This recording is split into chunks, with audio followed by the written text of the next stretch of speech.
town hall of the year.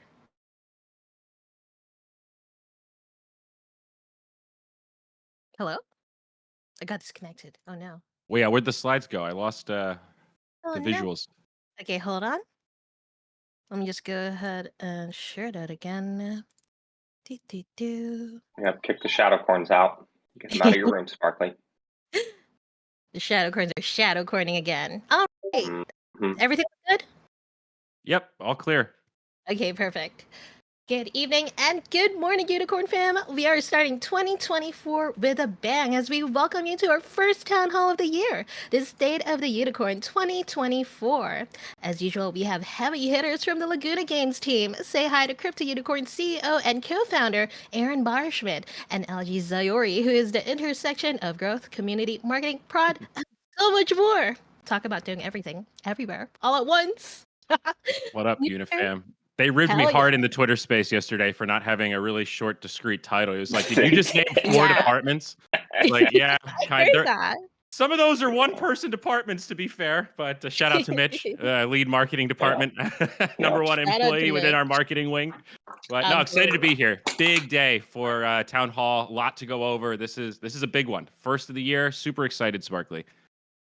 Super duper hype. We have got an action-packed deck ready for everybody's eyes to feast on. It's right there, chat. We'll be sharing it here, but also Fancy Unicorn will upload screenshots in general as we go along. It'll be in a thread, so it's not messy. So make sure to check out that thread. I'm giga excited for all of the alpha we'll be dropping this town hall, and I'm sure chat is too. Let's go, Unifam. Let's cut to the chase and listen real close. How you doing, guys? As he already said, fantastic. We have a massive deck today, a massive year ahead. I am extremely excited. So, let's just go ahead and dive in. We're going to try to breeze through this pretty quick. We'll be watching for questions, but going to try to get through the deck first, and then we'll kind of start going through questions. We got a ton of time today. It's nice and casual, relaxed, unrushed, feeling good. Also, just want to say we're riding the high from yesterday's Twitter space. That's partially why I'm so energetic today. It was really epic. It was on the official Arbitrum Twitter. Zai was there with us. Sobi was on the Zai account, and it was just a really great space. We were on for an hour. We talked about a lot of stuff with Zai, a lot of stuff with unicorns. Got a few messages from unicorn OGs that were like, I knew this Zai thing was cool, but that really showed me how important unicorns are to this ecosystem. We'll talk about it more in the town hall today, but if you missed that Twitter space yesterday, go find the links and listen to it. It's very much worth a listen. I felt very good about For that. sure. Yeah, awesome to be featured in kind of the pillar game there. So more on that soon. All right, Sparkly, let's go ahead and kick this thing off. Excellent, thank you. Folks, we have a massive year ahead. I very much kind of see 2024 as a significant kind of turning point overall for crypto unicorns, for our DAO, for our ecosystem, for our IP. And as I've said kind of before, it sometimes takes a while to put all of the pieces together. I think 2023 summed up in a nutshell was us trying to fit too many pieces together all at once. We're now beginning to see everything fall into place, and I really couldn't be more excited.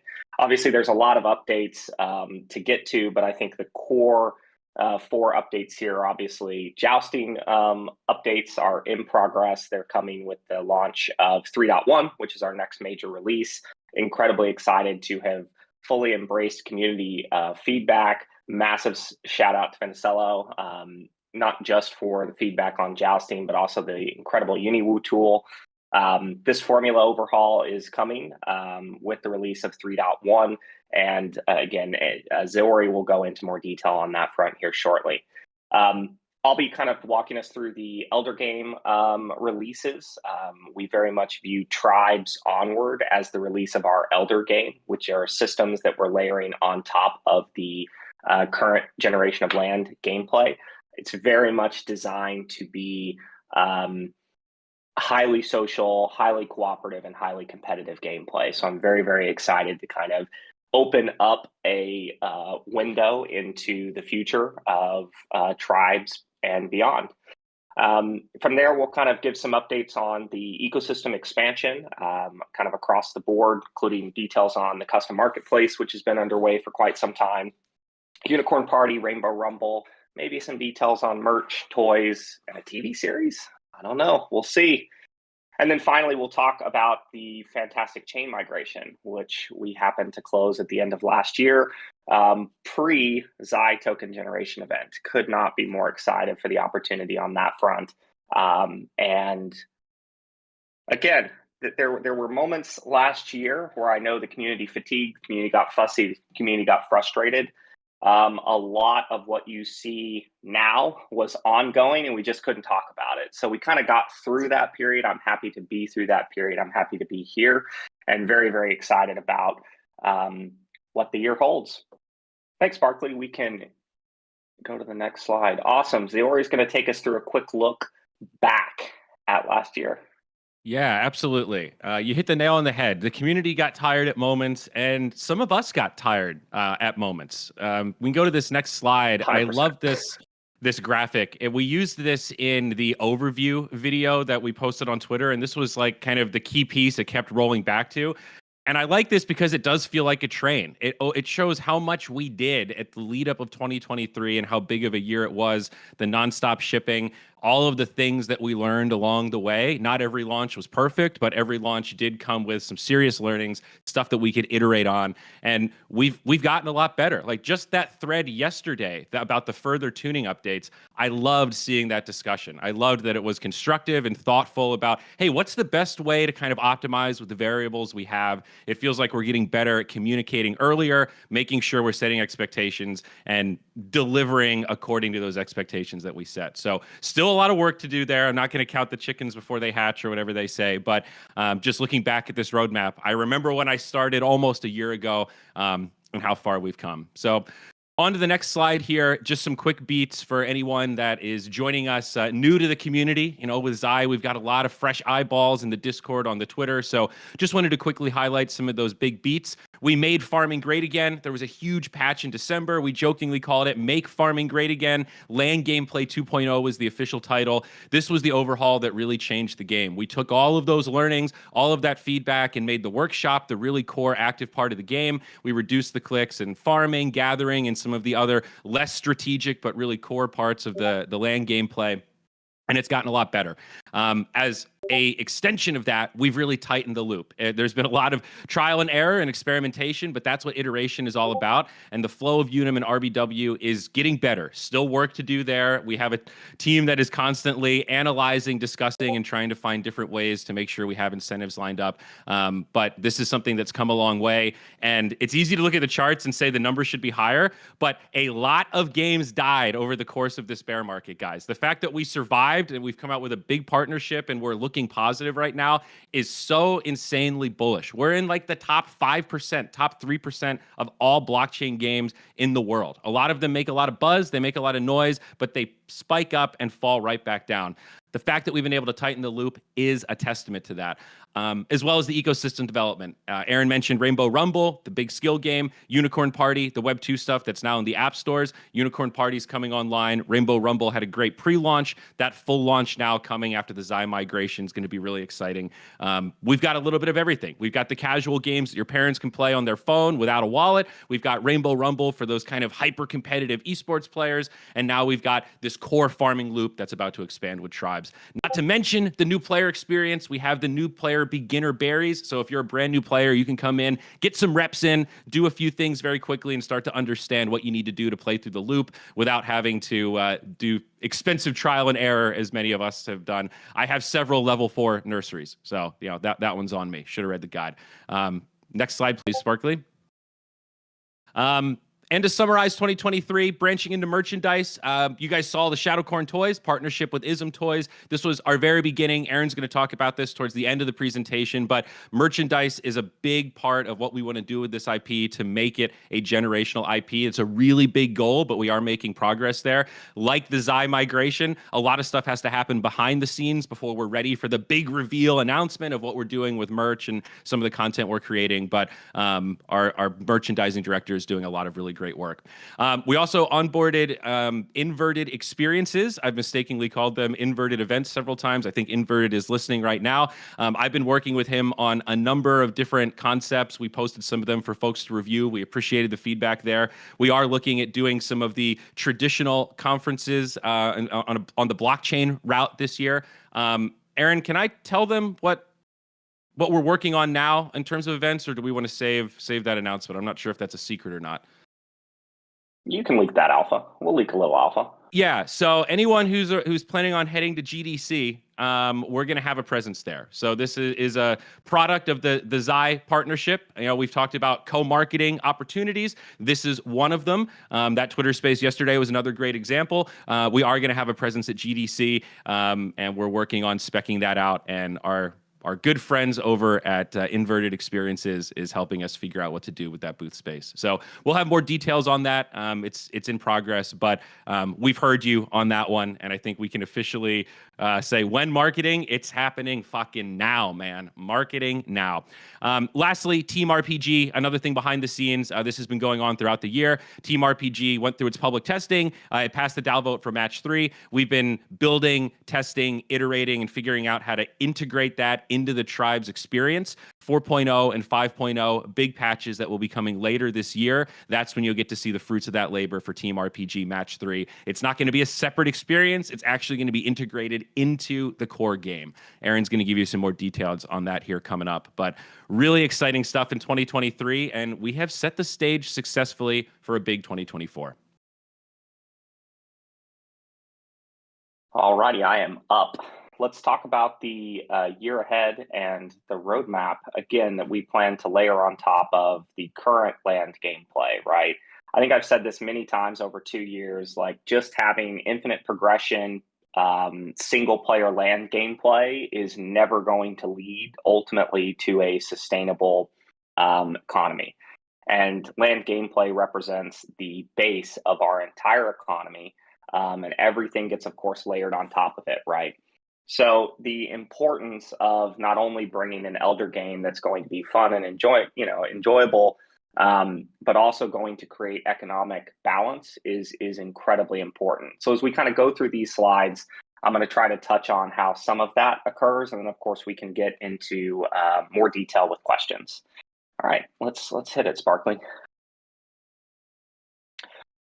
So the release next month, of course, is the long-awaited Tribes and Gemworks release. So this is the genesis of tribes in the game. If you have not begun to figure out who you want in your tribe, you need to. I cannot express the importance of grouping into a tribe that's going to be very cooperative and highly communicative, especially once the warfare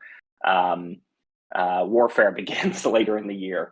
Of course, with tribes, tribes will be able to create a Gemworks on their tribe land, and through that Gemworks, they'll be able to obviously produce gems for their unicorns individually. This is vertical progression coming into the game, and in particular, vertical progression tied with, next slide, Sparkly, the glue factory, which we held back on showing it off because I think it's kind of hilarious what the art team came up with, but we're going to not leak that. Not going to leak that particular alpha this year, but this is an actual in-game screenshot from the playtesting and QA that we've been doing on the feature to date. Every unicorn will come with 8 gem slots.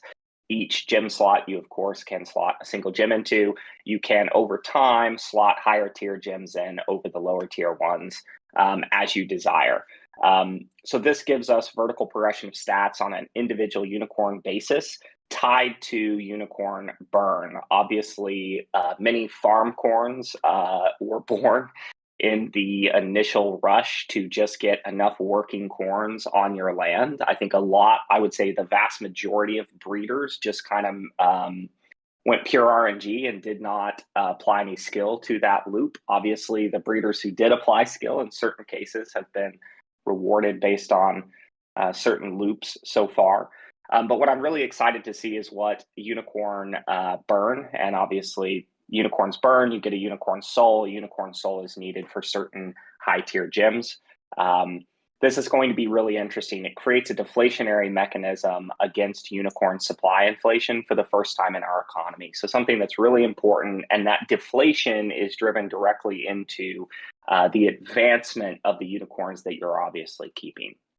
In addition to that, as we've already discussed, the long-awaited jousting formula rework is already in progress. There's been an enormous amount of discussion within our community around this. I'm very excited to bring forward this next version and then continue the process that we've begun to implement, which is just more rapid tuning changes so we can make balancing adjustments much more quickly than we have in the past. So 3.1 is a massive release. Very, very excited to get it out the door here shortly. Also, just want to highlight that with Unicorn Souls as a resource, I saw some people worried about the creep of unicorn points. It's going to take you a while to max out a unicorn. If you've got 8 gems and you want them all to be tier 5, tier 6, that's like serious work. You know, you're going to have to craft all those. You're going to have to level up. You're going to have to work together. So don't worry too much about that. You're going to have to sink a lot of resources to get these super maxed out, like God tier, tier 6 kind of corns. Correct, Aaron? Yeah, exactly. Yeah.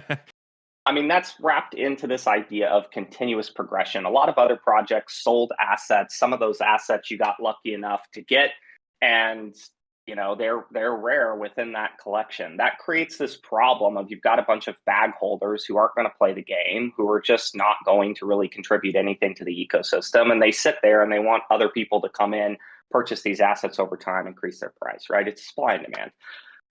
Our economy and ecosystem is designed around the idea that continuous progression is needed to stay on top. You can come in as a whale and buy some of the best corns currently, but if you do not take the time to breed or work with a great breeder to continue to progress, you will inevitably fall behind. This is how you create a system over time that is like fully sustainable. And I've been preaching this a lot over 2 years, and we're finally bringing some of these systems in place that counterbalance certain things and lead towards economic sustainability. All right, let's talk about war. So with the release following 3.1, we're currently calling it 3.2, we're going to begin to layer in a couple of additional buildings, which will enable tribes to begin making really strategic choices in preparation for the release of 4.0, which will be tribal warfare. So we bring in totems, watchtowers, and the foundry. Totems are going to give you buffs to production, both individually as well as at a guild level. Watchtowers have both defensive and offensive armaments, and you have to choose which path you're going to progress down. What you're going to optimize for is going to be very important. Artifacts are the other thing that gets created in the foundry itself. Those get slotted into totems. Obviously, the tier of the artifact, the number of artifacts that you have, will be very helpful on that front. It's important to understand that totems and watchtowers are both exposed to risk in the coming war and can get not necessarily destroyed, but we have a system where they kind of get bonked down a class and you do have to rebuild. This is very similar to games like Clash of Clans, where somebody can attack you and you do have to come back and do some rebuilding and stuff. And so it will create certain consequences for potentially overextending against a tribe that's more powerful than you, or just pissing off the wrong set of tribes and maybe getting ganged up on. In addition to this, foundries over time, this will not be with 3.2, but foundries will also be the place where war machines are built. War machines will come in the next release. Sparkly, next slide, please. So 4.0 is our official tribal PVP release, and it is the first instance where we're going to be bringing and integrating Team RPG into the game experience. So tribal warfare will begin, obviously tribes, and we'll go into way more detail here in a very specific deck around this in the future. But at a high level, tribes will effectively get match made and will fight over a period of time. You will actually be going into another tribe's LOD3, which you see here in the background slide image. And you'll have to make very strategic decisions. Which watchtowers are you going to attack first? Which war machines are you going after? What sub team is going to maybe attack the Eastern Front versus the Western Front? There's going to be some kind of critical decision points on that front. When you as an individual player have been given your task by the tribe and you're going into battle, you're going to select an individual war machine or potentially a watchtower if the war machines around defending it have been defeated. And then you will enter into one of these match 3 battles with your unicorn squad against a war machine or potentially a watchtower. So the cool thing about this this initial introduction to PvE Team RPG is it's asynchronous PvE battles. Like at the end of the day, you're going to be battling against a computer. It just happens to be a computer or an AI owned by the opposing tribe that you are attacking. This, of course, gives us immediate matchmaking. We're not worried at all about having to wait for a match. And we think it's a perfect fit for like current player liquidity, and obviously something that scales over time into the next systems. So I'm very, very excited about this. I think, the success of the Team RPG prototypes that we ran last year really indicated that players enjoy this style of gameplay. There's a lot of fun that we can have with the mechanics of battle and a lot of layers of depth that over time we can bring to this to keep things kind of fresh and exciting. And I think with this in mind, you can start to see why we talk about tribes in the context of completing the loop and kind of the elder game, because this is that active gameplay that people, I think, have largely been asking for with jousting. And once this active gameplay is out, maybe it's good that jousting is a little bit more passive in this other part of the loop. But this activity combined with now being able to customize corns and having new reasons to assemble them in different teams, it's all starting to come together, right? Everything's step by step, but I'm looking forward to this, man. It's cool to see the match 3 stuff kind of in the context of the core game. Gives me chills. For sure. It's going to be a lot of fun. And I think finally give an active, truly playable and engaging loop.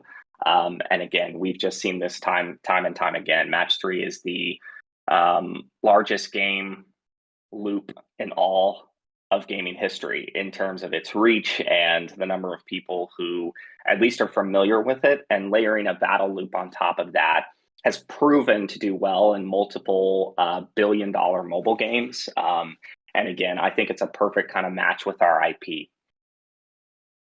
All right, let's go on to 5.0.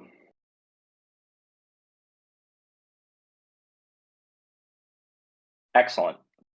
So on top of 4.0, we're going to be bringing, with 5.0, basically PvP, so synchronous PVP, which will effectively be arena PvP.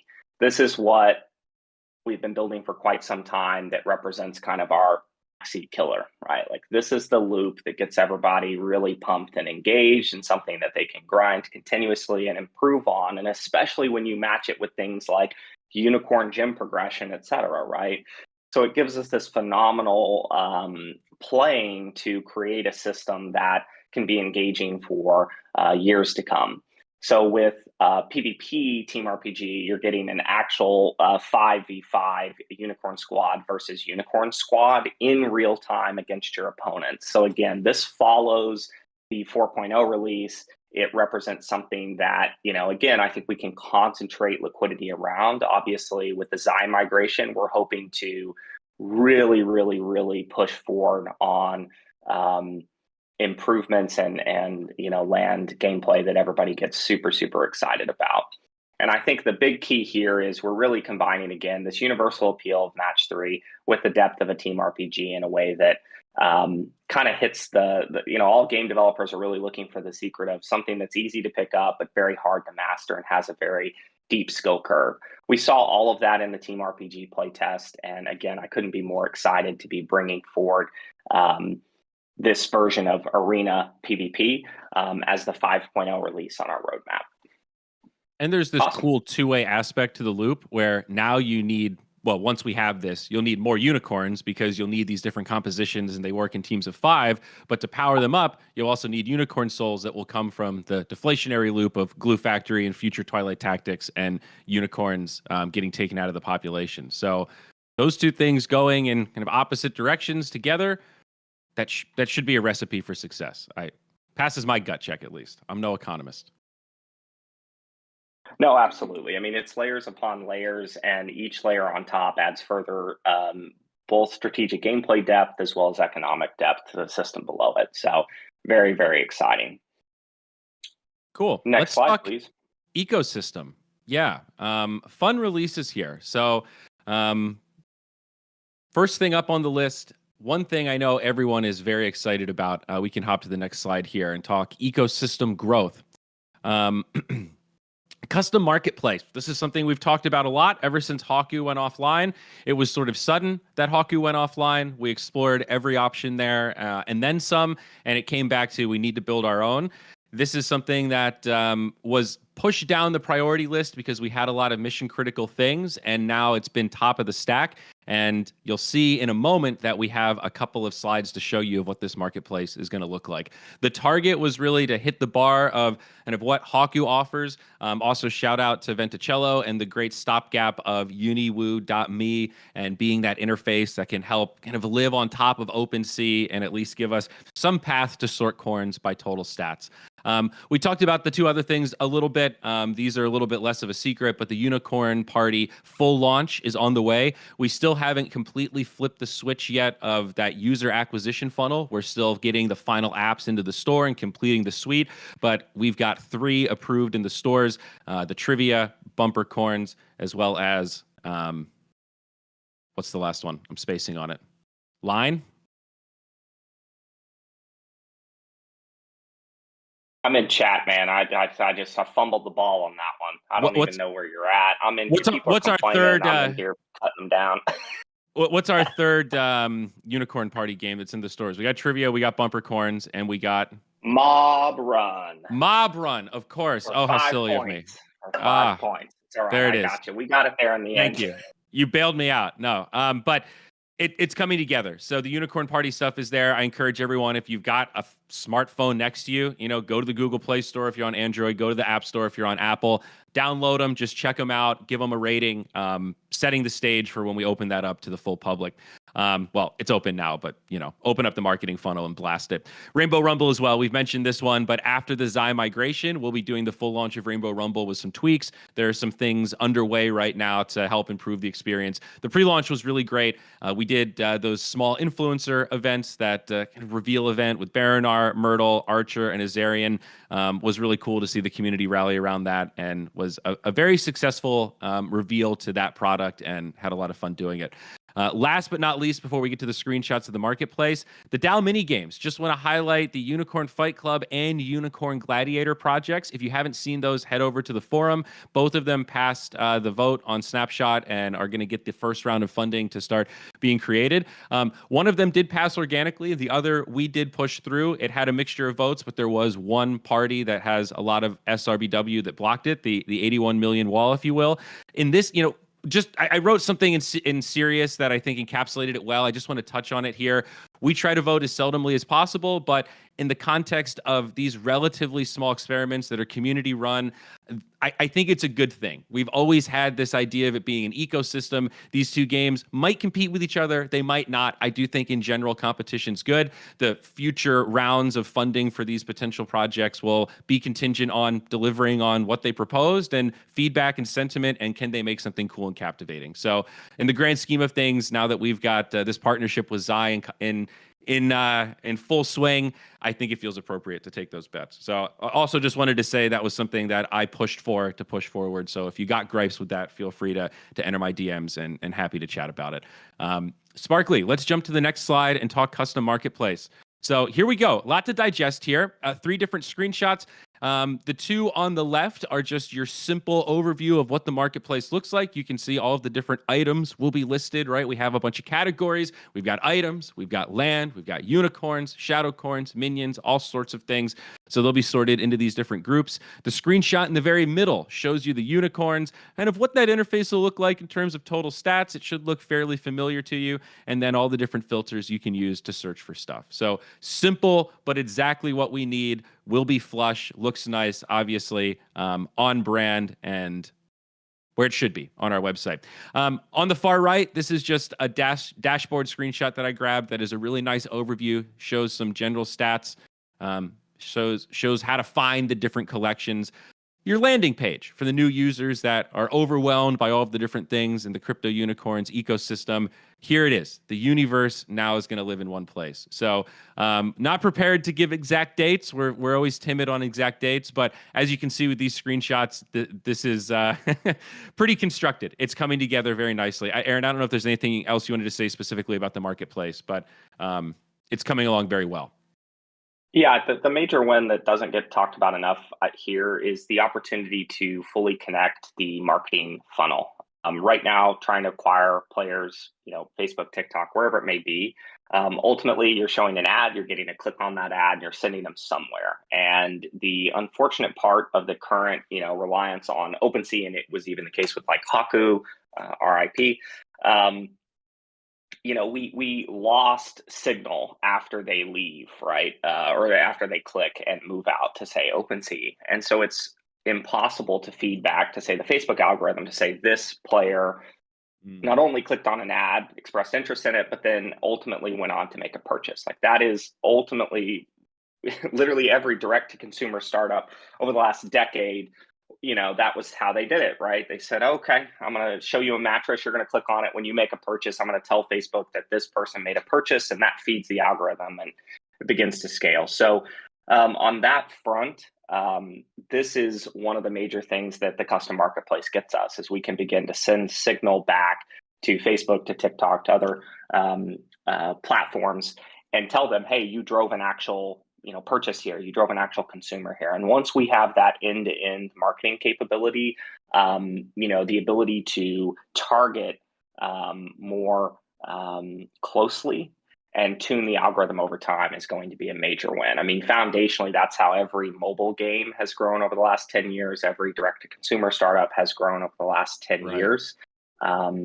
And I think it represents a really great opportunity because we're seeing really great click-through rates on our ad creative. The idea that people can win real assets, versus a free-to-play game is an enormous advantage. And we're already seeing our creative win out over what you would expect more traditionally in free-to-play. So that's very exciting to me. Obviously, that's super in the weeds on the marketing funnel, but it's something that the custom marketplace gets us beyond just, having a home that's our own.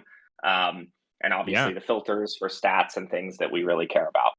No, that's really awesome. And it's a great call out. It's something I have done for all of the websites I've ever made. And I totally took it for granted. And I never really thought about losing that part when you're using something like OpenSea that owns that website, so to speak, and you're just a user. So great call out, really exciting. And more of our ecosystem coming to life. So with that said, we can move forward and talk chain migration. And I'll hand it back over to Aaron. Fantastic. Let's talk Zai. So for those of you who are unaware, we are day zero partners. So we were partnered up with Zai before they even launched their token in January. And we are a member of their data availability committee, which means that we run a node that hosts the data associated with their blockchain. They are an Arbitrum L3. So they are effectively built on the Arbitrum Orbit technology and are supported directly by the Off-Chain Labs team, which is the team behind Arbitrum. For those of you unfamiliar with Arbitrum, it is the largest L2. It has over 2.5 billion in total value locked. Last I checked, that was like 6 or 7 times the total value locked on Polygon. And if you kind of stack rank Arbitrum next to the vast majority of the L2s, technically not with Blast included, but let's not include a multi-sig as a true L2 yet. Arbitrum is bigger than all the other L2s combined. So we're talking Polygon and Polygon's ZK EVM and Immutable and Scroll and Optimism and all of these. And so, Zai sits directly on top of Arbitrum, the largest L2 in the world. Other major benefits associated with Zai, it has incredibly fast block times at sub-seconds. During the testnet, they clocked at 200 milliseconds. This is obviously much quicker, certainly than Polygon Proof of Stake. And another major benefit is that gas, it'll be gasless for all crypto unicorns related transactions. Zai is technically the payment token on the network, but as a part of our partnership, they're going to be covering that cost for all of our players. Next slide, please. They were also clear that those gas fees that would have been spent are still burned. I think they said that in the Twitter space yesterday. So Correct. just Yes. for anyone curious, even though the gas is really cheap on Zai in terms of that token, it does get burned. So just a generally positive aspect there, I think. So quick details on the migration, all subject to change as the team continues R&D on it. But the current plan involves moving all the gameplay and NFT contracts to Zai. And then the RBW, SRBW, staked RBW, and the Unum contracts will be migrated to Arbitrum, potentially via Layer 0, which is an upcoming partnership announcement for us. Again, the engineering team's fully in R&D mode at this point. Once we have a migration plan, we will be obviously distributing it and getting everyone excited about some of the key beats. I think a massive, massive win is going to be that we're structuring a lot of incentive campaigns, both on the Zai and Arbitrum side, as well as the Polygon side, to create some buzz and hype around this migration above and beyond just it being an event. We have all these leaderboard systems that we use kind of across the board, and we're thinking about ways to structure them to create a moment and generate excitement and kind of buzz around it. During the Twitter space yesterday, Sobi kind of dropped the hint that gamers on Zai are going to obviously earn Zai playing games, and so there's a lot of really cool things that we can do. We're even considering some play to airdrop, that airdrop being in Zai, marketing campaigns kind of in the lead up to migration, as well as kind of post migration. So as those plans get solidified, we'll obviously be broadcasting them to the wider community and beyond. Next slide, please. All righty. Yeah. Let's talk jousting. A lot of this won't be a huge surprise to those of you that have been following along with some of the conversations recently. Just to get everyone caught up, we've committed to doing a rework for jousting after a lot of different attempts to play around with the existing formula in 2023. Shout out to Vinticello, who helped inspire the concept for how we're going to revamp the formula. On uniwoo.me, there is a section for jousting, both where you can see leaderboards and then also run some simulations with this formula and play around with different variables. We haven't used his variables exactly if you go on the website and load the defaults, but we did kind of use that framework to test some edge cases and get us started for this rework. So part of this commitment here is to do more frequent tuning updates, not just for jousting, but also for the core game and for the sake of the economy. Do less of these massive overhauls aside from delivering new content, right? 3.1 is introducing new content, 3.2 is introducing new content, but getting in the habit of doing more regular updates that are slightly smaller in nature and help us steer the rudder of this big ship that we've got. So that's what we want to apply once we get this new formula out. It should be coming in 3.1. We're still going to maintain this idea of archetypes for unicorns. So you'll have some that are tanky and they do less damage, but they're good at surviving and mitigating damage. You'll have others that are knockout artists, so to speak, that have a higher chance to get a speed burst and increase their chance to knock out and win that way. And as you can see at the bottom here, we're introducing this new concept of recovery points. Now, a disclaimer on this one, it is going to take us a little more time to update all of the interfaces the way that we want, but we are still going to introduce recovery points in 3.1 so that conceptually, in terms of the formula, it's still considered. And the idea here is that if you get knocked out and you recover, you should get some points that sort of counteract the huge damage swing that happens when knockouts occur. Just recovering isn't quite enough unless you get a counter knockout the other way, which is relatively rare, especially if you're likely to recover. That means you probably are tuned more for survivability, and hence you're probably less likely to be tuned for knocking out. So it feels appropriate to create that counterbalance the other way for these survivable crystal corns. if you will. The other cool thing about recovery points is that they'll scale based on how fast you recover. So if you take 9 seconds, you'll get kind of a small amount of points. If you recover immediately in 1 second, then you'll get a lot of points. And the speed at which you recover will be determined by those kind of tanky stats, endurance. We're also shifting potions back to static points. Changing them to percentage was a mistake. I think they were static numbers at the very beginning. I own that one. I definitely pushed for that. And at the time, it seemed like it would be better.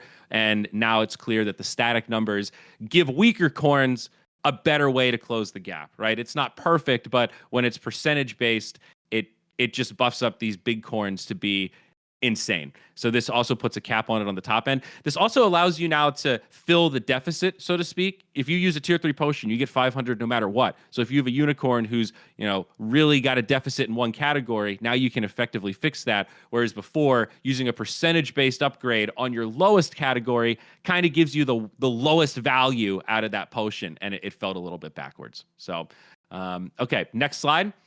That's the first half. Without going into the weeds too much, the other key piece of this rework is the universal hit chance.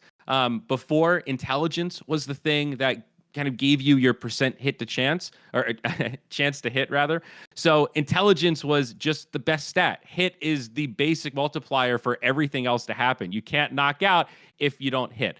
So now there's this baseline chance to hit, and the only thing that reduces that is when you stumble. So now stumble and boost should do a much better job of representing how they look when you're watching Jousting. When you stumble, that reduces your chance to hit, and now when you get the speed burst, you increase your chance to knock out. You're charging up, you're doing really great, and you hit them even harder.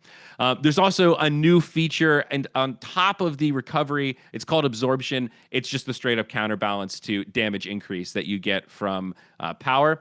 Absorption is going to be something that comes from endurance, and it's just a percentage damage reduction. So this makes it much more of like kind of an RPS wheel, if you will. That means rock, paper, scissors. So it's just archetypes that counter each other. No one is necessarily better than the other. There's a little bit of a dice roll of when you get a matchup and you go, oh, this guy counters me. Oh, I counter this guy.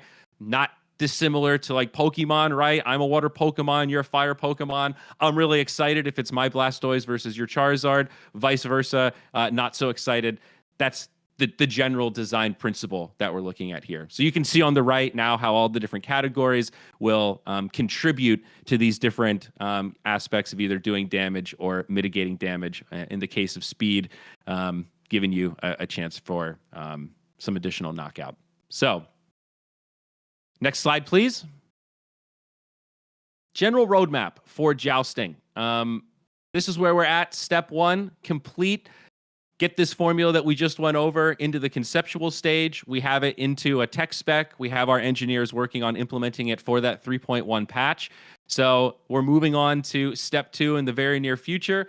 Get it into the core game, start collecting data. Step 3 is all about these quick adjustments. Now we have variables for virtually every aspect of the formula. So with tuning alone, we have the power to take this thing in very far extremes. So the very first release might be a little bit more on the vanilla side, and then very quickly we're going to iterate and then change things around as needed to get it tuned to adjust for all of the unicorn inflation that's happened, all the class imbalance as a result of stats not being equal anymore, because some classes have been bred out more than others. So we are prepared to iterate quickly on that, and based on your feedback. This should increase the population of unicorns that are able to joust. So we're hoping to see, a higher percentage of wallets now participating in jousting in some way, because now it's not gated really by classes. It's gated a little bit more by stats. So high stats unicorns of any class should have a role in jousting to some degree.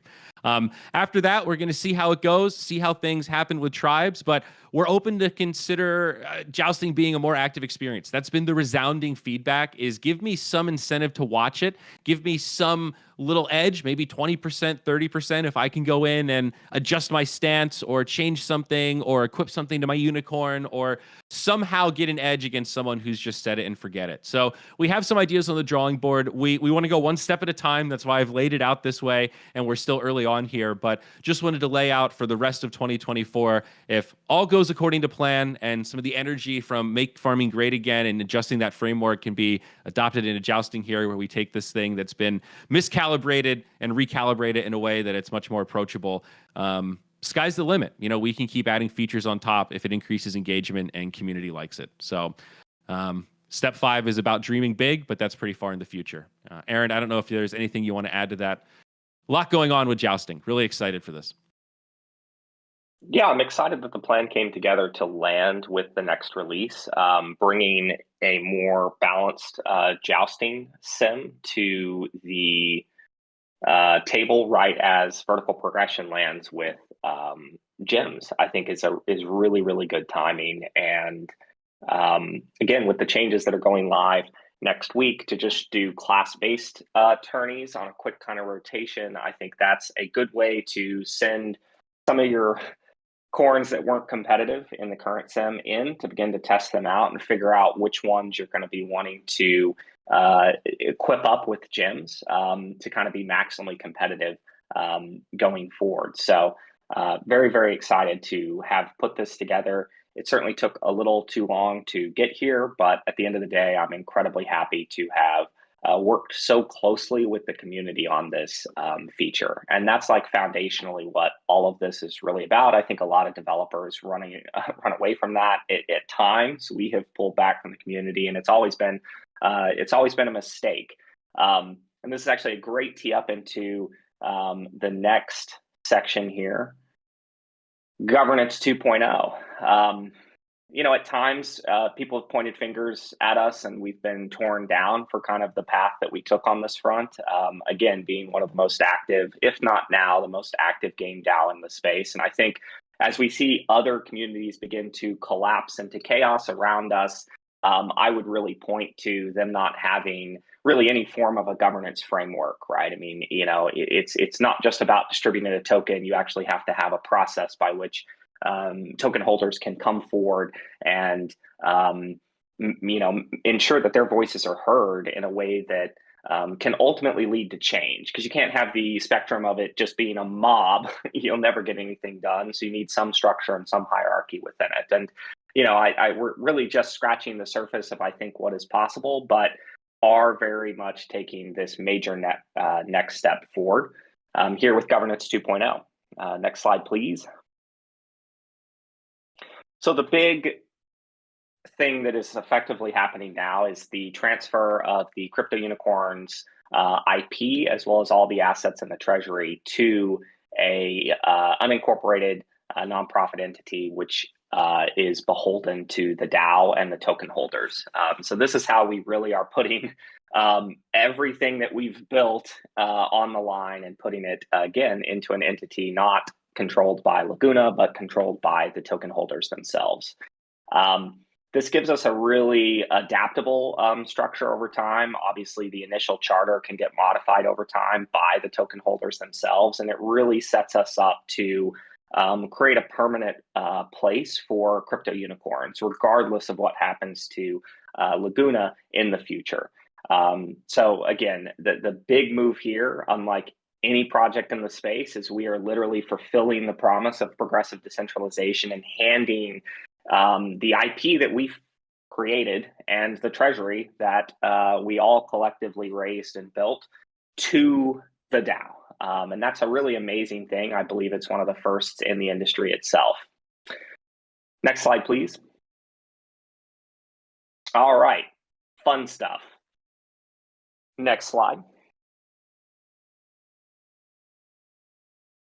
Oh, you have the old slide, Sparkly, and not the new slide with the actual merch. We'll have to distribute the real slide. We'll just pretend that that's, you know, Oh man, I may not even be able to recover from this now. So we're launching a merch store with Top Drawer. That merch is not the right merch at all, not the good looking merch. We'll share that slide so you guys can get a laugh out of it, because we are making a Make Farming Great Again hat. I love it. Can't wait to get it. Top Drawer, for those unfamiliar, has worked with Bored Ape Yacht Club. They launched the Axie store, which I think just has one asset in it currently, but they're a top tier partner. Very, very exciting to be working with them. They do global shipping and fulfillment.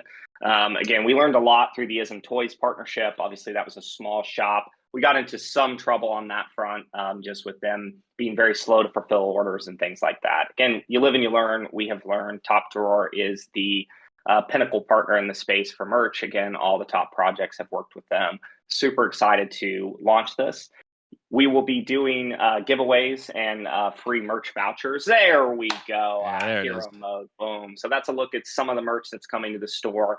Again, very, very excited. Top tier quality stuff. We'll be doing a ton of giveaways directly to the community on crypto Twitter and in other places. So again, super excited on that front. I want the t-shirt and the Make Farming Great Again hat. I'm ready to trigger people and be like, sorry, sir, I'm just a farmer. I don't do politics. Mm-hmm. Exactly. It's a perfect riff, especially with the 2024 elections coming up here in the United States. So, and also farming is cool in real life. So it's like a double entendre in a positive way. Like, I don't know, potential crossovers coming into the real world, dude. Unicorns get real. I mean, unicorns farming, right? I mean, it's perfect. Beyond that, we've been working for a really long time about how do we get our IP out in the real world. I think one thing I've been jealous about really since we pivoted into the space is looking at some profile pick projects that have just done a better job than us of getting their IP out there and into the real world in a way that obviously is driving value back to the collections, and beyond just driving value to the collections, like driving attention. Like that's foundationally what we need. Is we need to capture and maintain attention over time. Otherwise, we're not going anywhere. So in the past, we've developed a series of CGI shorts. They were obviously kind of gameplay focused and a little fun. And we've begun branching out with a studio called Kakari in developing effectively what is a series pilot. So there currently is a CGI short being developed, but again, it's tailored a lot more towards something that you would pitch to a streaming service for them, like Netflix, to pick up. And we've been working with a variety of media partners to get in the room and have these conversations with streaming services. The reality is those services are very hungry for content. They're hungry for high quality content and brands. And there's a lot of potential, with the incredible depth and very wide appeal of our IP. To do something really, really cool. So we'll begin to share out some of the storyboarding and things like that have been ongoing in the background. And I believe that they're beginning actual production on the short here in the next week. So more on that soon. And again, this next teaser kind of tees up some of the Shadowcorn Unicorn conflict stuff. And again, is very much designed to be something that goes into a series pilot deck and helps studios kind of understand the vibe that we're going for and the potential that our IP has. Next slide, please. Oh, go ahead, Zyori. One note on that is, one angle I think we're trying to hit is this entertainment that works for kids, but adults can watch it and get some subtle humor that will go over a kid's head, but an adult might appreciate. Sometimes you see clips of SpongeBob as an adult and you're like, wow, that was actually really clever. Like that's the hallmark of stuff that can really work well. Like My Little Pony, that's why it works, is because it kind of scales with age groups. So just taking inspiration from that and making stuff that kids can appreciate and go, wow, that's really cute. It's really colorful. These unicorns have a really fun personality and have great animations, but it still captures the motif of our game and can have a little bit of a commentary on some of the economic stuff and just be very playful with the broader ethos that we all share for being in the ecosystem. So big target, but trying to do my part in make sure we get as close to it as possible. Just wanted to throw that in there. Absolutely. No, it's going to be very important to kind of strike that tone, something that's kind of enjoyable across the board. in addition to the series that we are working on and the merch store with Top Drawer, we're also working on how do we get toys in stores. I think we've seen the success of Pudgies from just the perspective of getting into Walmart, a large U.S. retailer, and how that has put attention and interest into their collection. I do think that they're correlated. We're actually working with Playwell, which was one of the groups that actually worked with Pudgies to get into Walmart. So we've been very excited on that front. Early research shows that unicorns universally rank higher than penguins, so we'll see. But again, I think the strength of our IP really speaks for itself. And we got very lucky and bagged a toy designer who's literally worked for all the brands you see over here, very, very experienced in the industry. And it was exciting early on to see this designer really lean into the IP and get excited about it, because in his own words, he had not gotten to work with an IP this exciting in quite some time. Onwards. All right, we'll sum it up. Take questions. Yeah, there we go. We did pretty well. That was a lot to run through in an hour. Major beats, though, for anyone that joined us late. Tribes are coming. Patch 3.1 right around the corner sets the stage for all things tribes. 3.2, 4.0, 5.0, major patches that are going to expand the tribe experience. As Aron said at the top of this whole thing, start thinking about who you want to have in your tribes. We saw great success with the Clan Wars stuff, and tribes, I think, will feel like that experience leveled up. There's another thing here we didn't talk about, and I'm just going to take the reins here and leak a little alpha. The naming system is finally coming. So you'll have the ability to finally type your name in instead of just being a wallet address. And that's not something I don't think we've talked about much, Aron. I hope it's okay that I said that, but I'm so stoked for that feature, because that will open up the door for us to start putting names all over the place, right? Like now the leaderboard could stay Zyori instead of 69, whatever the rest of my wallet is. Yeah, it's a major win. It's something that we've we'll be integrating kind of across the board, web as well as the core game. And yeah, it's very exciting. I mean, we took a little detour trying to bet on Lynn's protocol, another mistake I'll own up to. And now we're doing our own kind of custom profiles. So yes, a little bit of an alpha leak that is coming in 3.1. And again, very important, because within your tribe space, now you're going to know, oh, well, this land is Time Traveler, and oh, this land is Ditbeak, though. Right. Probably different tribes for those two. Right. Now that I think about it. But no, it will be a lot of fun. And that's part of the social cooperative gameplay that we're trying to begin to layer on, right? And this is the most sticky and retentive kind of gameplay that you can have. It is what drives MMO retention over decades. So very, very exciting to start to see that layer come. Totally. Agreed. So around the corner, folks, and we'll have this ecosystem expansion. Constant updates will be coming here as Unicorn Party apps get approved, as that full launch gets closer. Rainbow Rumble, as we mentioned a few times now, will be making progress behind the scenes and be looking towards more of a full launch post the Zai migration. We had planned to do some sort of like creator style tournament. That is relatively easy to turn on, and especially now that we've got access to this network from Zai, we've got all sorts of influencers and streamers, some of which that I'd even contacted before when we were thinking about doing it earlier in the cycle in maybe December. They're all still on the table. So once we get that full launch going, we've got the Zai team all behind us, and we're ready to go. So we've got co-marketing plans set for that Rainbow Rumble release after the migration. That's the key thing to keep in mind there. Zai migration, can't hype it up enough. New year, new partners. This is fundamental to the Unicorn ecosystem now. More than just jumping to a new chain, we're working with them from the ground up, and it's a really, really cool opportunity. If you listen to that Twitter space from yesterday, you'll get a better understanding of how we fit into the ecosystem from the perspective of one of the members of the Zai team. Governance 2.0, Aron just talked about this, but I can't emphasize enough how standoutish this is compared to all of the other gaming DAOs. Not to say we're the only one who's pursuing legal frameworks, but a lot of DAOs are just talk. We've been ahead of the curve for a while in terms of what our DAO has done and the access it has to the game and the control that the players have relative to a lot of others in the ecosystem. Formalizing that agreement is really cool and allows us to make noise about it and hopefully get get some of the credit where it's due. I feel like people should be more excited about our DAO, and it doesn't get talked about enough. And maybe that's on me, and I need to do a better job of talking about it more. Last but not least, we talked about jousting in great detail. That's going to come with 3.1. In the short term, we'll do some class-gated brackets and stuff like that just to ramp up and have some spots where stars aren't completely dominating. And then we're going to shift the landscape. So big things ahead. Sparkly, that takes us to the end here of questions. Let's hop into it. I can't wait to hear the curiosities of the community. Wow, thank you so much to Aron and Zyori. That is a lot to take in the best way. Before the spicy questions, though, let's run by the rules.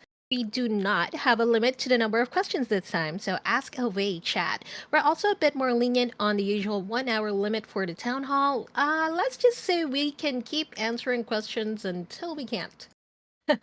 Any questions related specifically to your account or a Zendesk issue, please reach out to us on the mod support channel so the CM team can take care of that for you. To ask a question in voice, press the request to speak button. The button looks like a raised hand and you can queue up at any time. Once we accept your request, you'll see a green bar at the top of your Discord. Click accept to begin speaking. We also have written questions. It's on the town hall thread in the feedback channel. Let me go ahead and share that with our chat. There you go. It's also in general. Take note that we prioritize spoken questions over written ones, and you can also head on stage and ask any question that you might find over there. First up, though, are the anonymous questions. We have a lot today. Let's begin. So, anonymous question person number 1 asks, with the jousting meta benefiting the star unicorns, the population of the class exploded due to breeding for that purpose. Are there new game loops that will require the other classes? For example, Twilight Tactics or Tribes usage? And if so, could you give any details at this time? I would love to have a purpose to breed more of the other classes for game loops personally. Thank you. This was kind of already addressed, but I suppose it's worth repeating again. Yeah, for sure, especially for people who missed the presentation or that specific component of the presentation. I mean, the TLDR is that with the jousting formula update coming in 3.1, which is the next release, more classes are going to matter. With further tuning and tweaks, we are pursuing the path towards making all classes have their day, we'll say, in jousting. So that's kind of the immediate fix, which will, again, begin to incentivize, the real deep breeding of additional classes beyond stars, clouds, etc. In addition to that, as we showed off, Tribe PVP, with Tribe PVP coming in the 4.0 release, you're going to need a lot of different classes of corns and a lot of strong corns across all classes.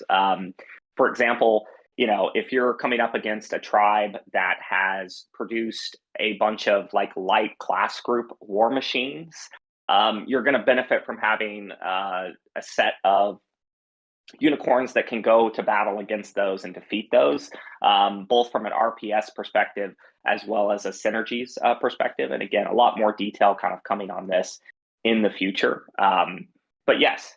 And then, of course, with Arena PvP, you're going to need a lot of unicorns to create different compositions based on who you might be fighting. And so I can say that, after certain classes being heavily dominant in 2023, 2024 is all about really bringing it back to the point that every single breeder benefits from trying to maximally optimize their breeding across every class. So great question to ask. A lot of stuff planned that I do think takes a big step forward in resolving some of the challenges we had last year. All right. Next up, we have will the Tribe's Rift events have more visual flair to see animated scenes of battles, or will it be a static progress report with numbers on it? Tribe battle events, you're literally going to go into another tribe's LOD3. You'll be clicking on war machines and watchtowers and the town hall itself. Based on the progression of that battle between the two tribes, right, you're going to see some war machines could be destroyed, buildings could be on fire.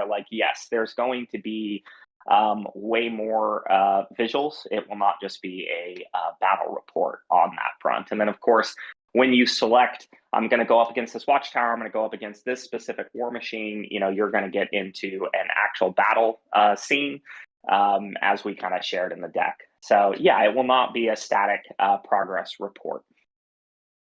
Ooh, okay. I'm so excited to see buildings on fire. Will there be more interactive game loops with Shadowcorns and Unicorns in the future, i.e., League of Legends or similar gameplay? I know Mitch is pushing. Is this a question from Mitch? I know Mitch is pushing tower defense. I mean, I would love to see that over time. Obviously, we've just had 2 ecosystem projects get funded. Again, the whole goal and hope here is more developers get inspired to kind of build on top of our existing assets and IP. I will continue seeking out those kind of partnerships. I've already been chatting with the Zy team about opportunities to have them fund an additional game loop, just given that we're kind of this pillar core game launching, core ecosystem launching on their chain. And so there's a lot of opportunity for that. I will say we're looking at ways to have Shadowcorns or tribes that hold Shadowcorns, allow them to leverage the Shadowcorns in gameplay, which should be fun. But as far as I think the root of this question, like really interactive game loops, it's something we definitely want over time. I can't point to something on the roadmap currently, but obviously something that could get slotted in for sure. And something that I do think, like Twilight Tactics really showed us, there's a limit to certain types of gameplay. We certainly hit it with Twilight Tactics, and again, are looking at ways to improve that further over time. All right, love it. Our anonymous sender caps it off with, thanks again and great work so far. Let's go. Yeah, cheers. Great questions. Yeah. And in person number 2, why did you choose Zy, and what research testing has been done on it prior to announcing the migration? That's a great question again. I mean, I spent about 6 months last year really thinking through what was going to be kind of the best opportunity. I've always felt really good about the decision to go with Polygon in August of 21. I mean, Optimism, Arbitrum, these networks weren't even live. You basically had BNB, Tron, Polygon, and ETH mainnet. Obviously, I was correct that ETH mainnet was going to be way too damn expensive to deploy a game on. BNB and Tron have kind of spammy reputations just generally, and Polygon sat there. And I think for a long while, it was kind of the right place to be. Very clearly now, of course, we've outgrown it. Our desire to do, on-chain games, even our hybrid game, breeding and Evo costs increasing over time. I mean, we have seen the results of what happens to a proof-of-stake network as it begins to scale over time. So generally across the board, we talked to just about everyone you can imagine, and settled ultimately on Zy. And I think the TLDR on why is just, first off, you need to be at the L3 layer, the third layer, like deploying directly to, say, Base or directly to Optimism or even directly to Arbitrum 1 is still too expensive and not necessarily fast enough to operate games. And we're seeing this with Pirate Nations. We're seeing this with the Treasure DAO ecosystem, where Treasure DAO is actually moving to their own Arbitrum Orbit L3 chain, right? Because they have discovered, hey, Arbitrum 1 is not going to, work for a scalable game. So with that thesis in mind, I kind of looked at like, well, what other benefits, do we need? And I think liquidity and the gravity well that represents, really liquid markets is super, super, super important. And I've always been somewhat jealous of the profile pick projects that are on ETH mainnet close to that liquidity. And I often think about what would things look like had we done mints on ETH. Again, would have had really incredible struggles of getting a game to work, but maybe we're at, 100,000 ETH trading volume or something crazy, right? And so Arbitrum is the largest L2 by extremely significant margin. It's 6 times the liquidity of Polygon proof of stake. And so Zy being on top of that, I think, is super, super important and something that we benefit from. So the fact that RBW and Unim are going to live on Zy, on Arbitrum, you'll bridge them up to Zy. That means we can capture that DEX liquidity. Again, Arbitrum, I think, in my opinion, has done the best job of using ARB their token, their governance token, as a way to incentivize builders and participants. I'm a DeFi degen. I was, was able to get the Arbitrum airdrop, playing around with GMX and some of the other protocols on Arbitrum. They've distributed hundreds of millions of dollars at this point to protocol developers who are then leveraging Arbitrum as incentives to their own users. And I think that's really phenomenal in a space where, you can get a narrative to work for maybe 3 or 4 or 5 months and then it collapses. And very clearly, Arbitrum has bootstrapped a community and bonded them together through this, through the token distribution. And so, they just approved another 58 million in, they call it STEMIs, for developers on the platform. I'm talking with the Zy team now about how beyond the Zy grant we've gotten, we also get in line for Arbitrum grants, which we plan to pass to our players through staking, through leaderboards, through other fun things. So again, it's a number of components. I think from a technology perspective, being an optimistic rollup with fraud proofs, which sets them apart from Optimism and some other optimistic rollups in the space that are less far along in their roadmap, sets us up. Zy is fast and cheap. We're tied to the massive amount of liquidity that exists on Arbitrum. There's an enormous alignment of incentives in that network with the ARB token. And anyway, I'm happy to be there. Can answer specifics on why not certain networks down the road if anyone has a specific question on that front, but I think I've answered that with enough of a rant. It's pretty good, actually. Okay, so if anybody wants to ask why not insert chain here, just let us know. Just share it in the Town Hall questions thread. Next up, would you consider reducing staking APR or at least extending the freeze period, as whales can just stake a ton of RBW and dump rewards?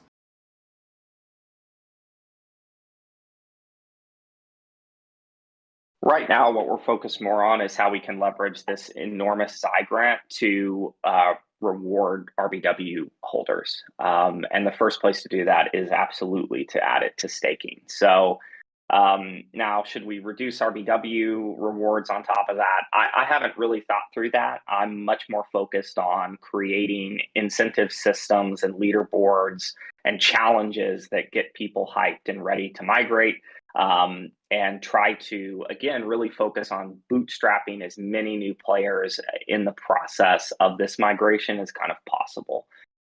So to the extent that might change some of the staking RBW stuff, like, of course, it would have to be a DAO proposal. So I'll think about it and kind of put it forward.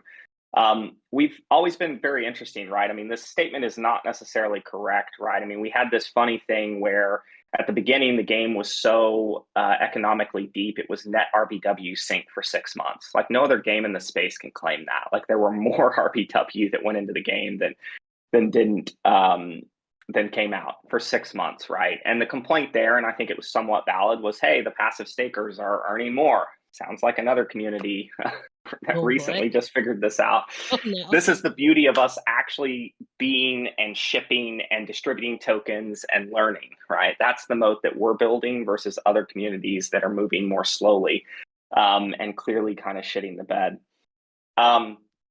Obviously, with staking V2, we reduced emissions and we began giving out soulbound badges, another industry first, where if you're ranking on the leaderboards, if you're contributing to the community, you're getting a soulbound badge that boosts your stake weight. Like no one else has done this. It rewards engaged players and participants inside of our community in a way that I think aligns value over the long term. So again, whales who just bought a bunch of RBW but are not participating in the ecosystem at all are potentially not, earning what they were in the past.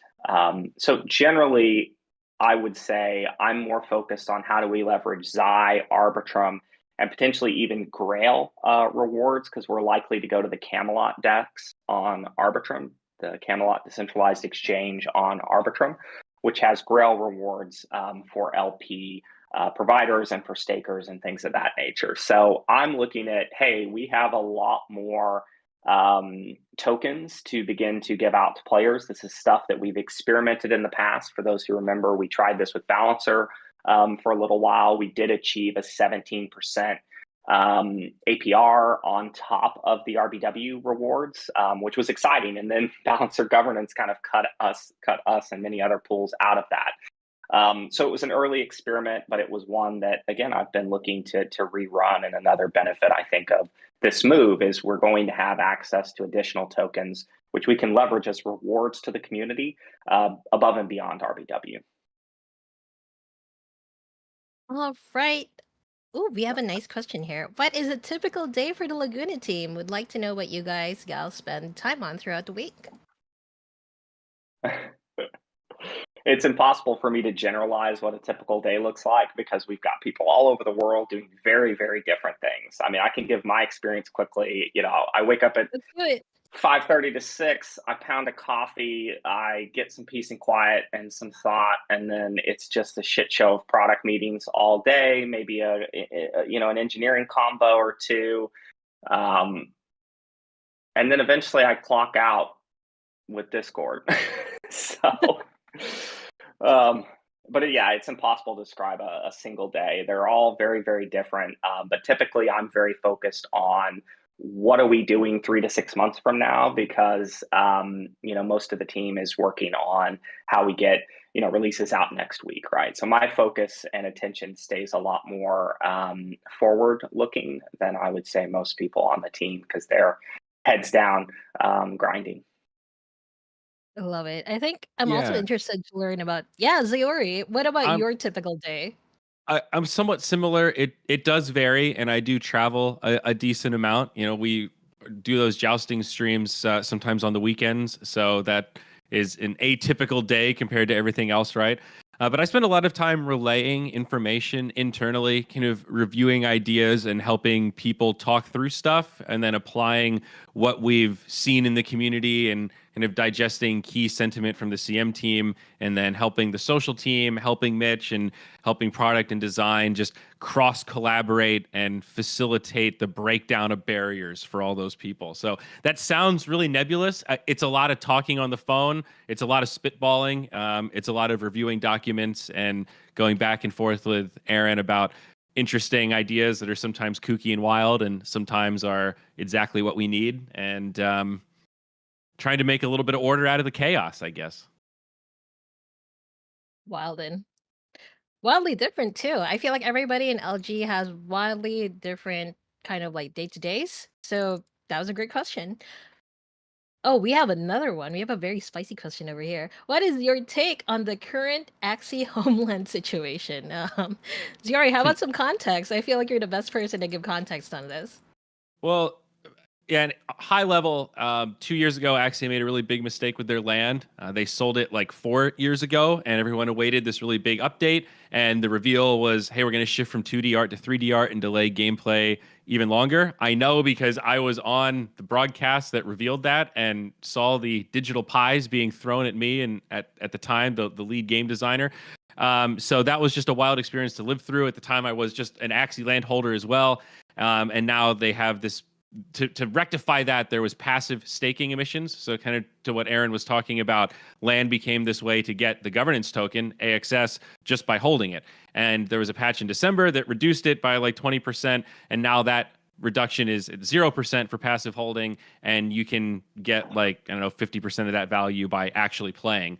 But a big issue is that the gameplay is rooted in just a giant gotcha machine. You click around and do these really mundane tasks, and you just have the chance to win tokens. So it's it's a game in air quotes, if you will. And I think the community's problem is that it was too much of a snap. It was like, wow, we could have phased down the earnings. That would have felt a lot better. And the other big complaint has just been around the communication, which was something I reflected on of, yeah, we've gotten a lot better at being brave enough to say, hey, guys, we've got this idea. And I know it hurts the grand reveal a little bit, but we'd rather hear your thoughts. And more often than not, you guys have at least a couple ideas about things that we're like, ooh, yeah, that's a good thought. Maybe we should think about that a little bit more. And this was a classic example of kind of how we dropped jousting, right? Just, hey, guys, here it is. It's going to be awesome. And you guys being like, wait a minute, this isn't what I want. I thought it was going to be something else. And those are really scary moments. And that's sort of what's happened here. So, I guess I don't have super strong thoughts beyond interesting to observe the parallels between that and our ecosystem and some of the lessons that we can learn about trying to be proactive about communications. And even when it's something, quote, bad, like, hey guys, we have to reduce the tokens here, getting in the habit of explaining why, giving the rationale, and trying to level with you guys of like, we have to do this or else the economy is going to fail and then we all lose. So yes, I know that we all want more tokens at all times for more things, but we can't just be sourcing out tokens every day in every category and max it all out, or, we ruin the supply. So I don't know if you have any additional thoughts there, Aaron, but it made me feel humble and like we've made some pretty serious progress, at least on the communication fronts. For sure. I think that's one of the things that we've really improved on the most. And again, if you don't have a process to really embrace the feedback, funnel it through, filter it out, have a hierarchy in which it gets kind of voted and decided on, like, it's mob rule, and I don't see, a path forward that leads to improvement.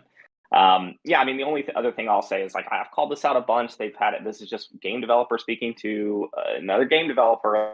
Like, they had an incredibly vast vision for land gameplay. I don't think they've communicated the changes very well. I've called out many, many times that, like, they had a job posting for a Forex strategy gameplay designer for 18 months on the website. You can go back and look in the Wayback Machine, and that just indicates, it just shows me that, like, people aren't paying enough attention to know, like, they don't have a strong lead that's really going to be willing to take this on. And I felt bad for Philip. He came from Pokemon Go. He's an experienced game designer and product person, but wasn't experienced in Forex, wasn't experienced in the game design that they were pitching. And so it's I feel for them.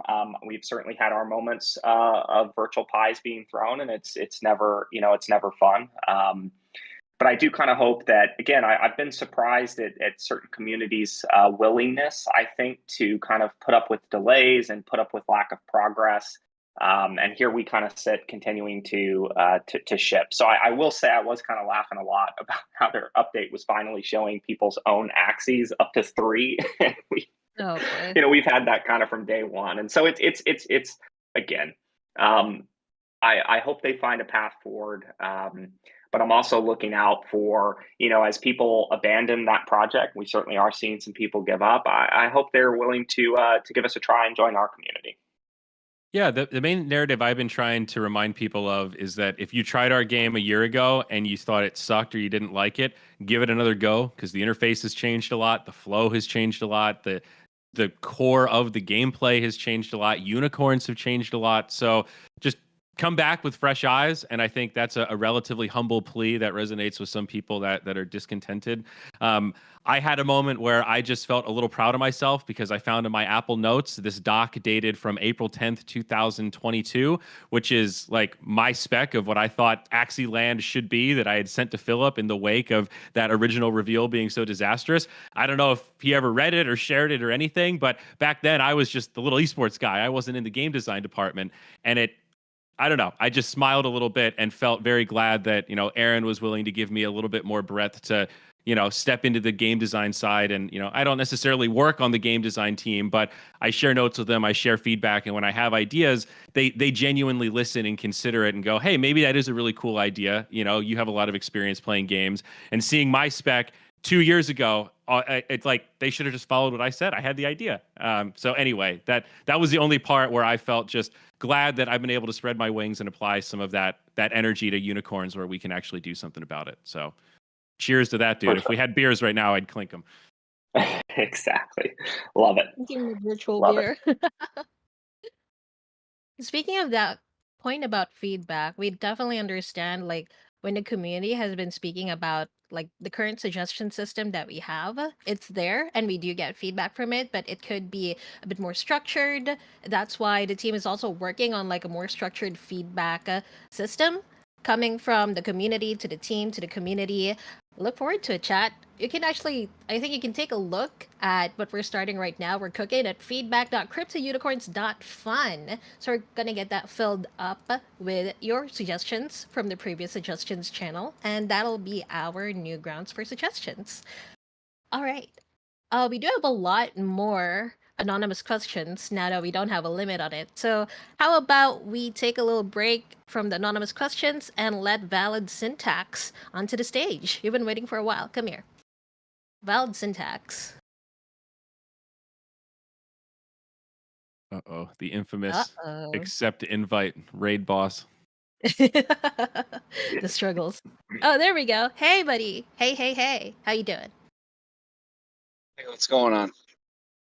Can you hear me? Boy. Yeah, you we sound can great. hear you. Loud and clear. Okay, great. Yeah, I guess my question was, we've seen the RBW rewards go up and down in the game to adjust with the economy and the emissions of the token.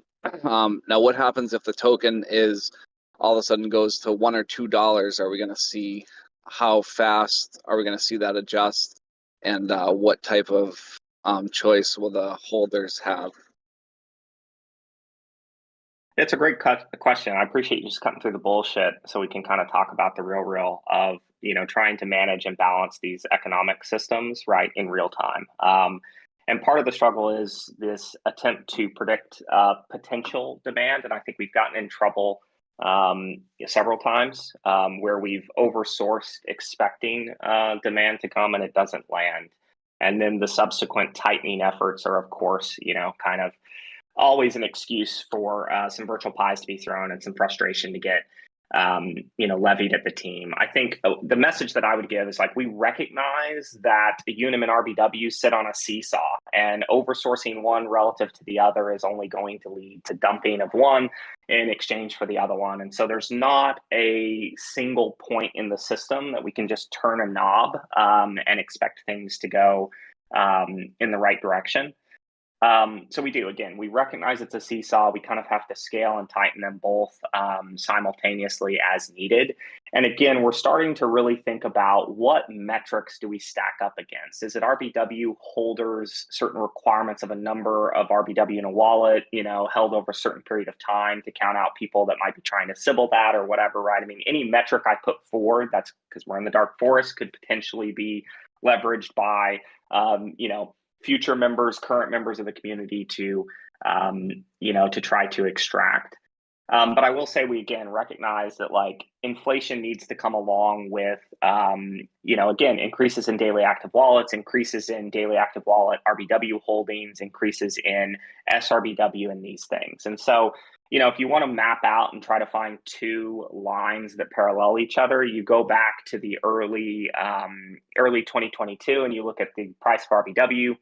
But you need to look at holders over time and look at that, very much straight and up to the right line. And then really since the bear market truly kicked off, game launch, et cetera, that has been largely static. Like we're very, very focused on getting asset hodler numbers up. That is the way that, and the path to being sustainable.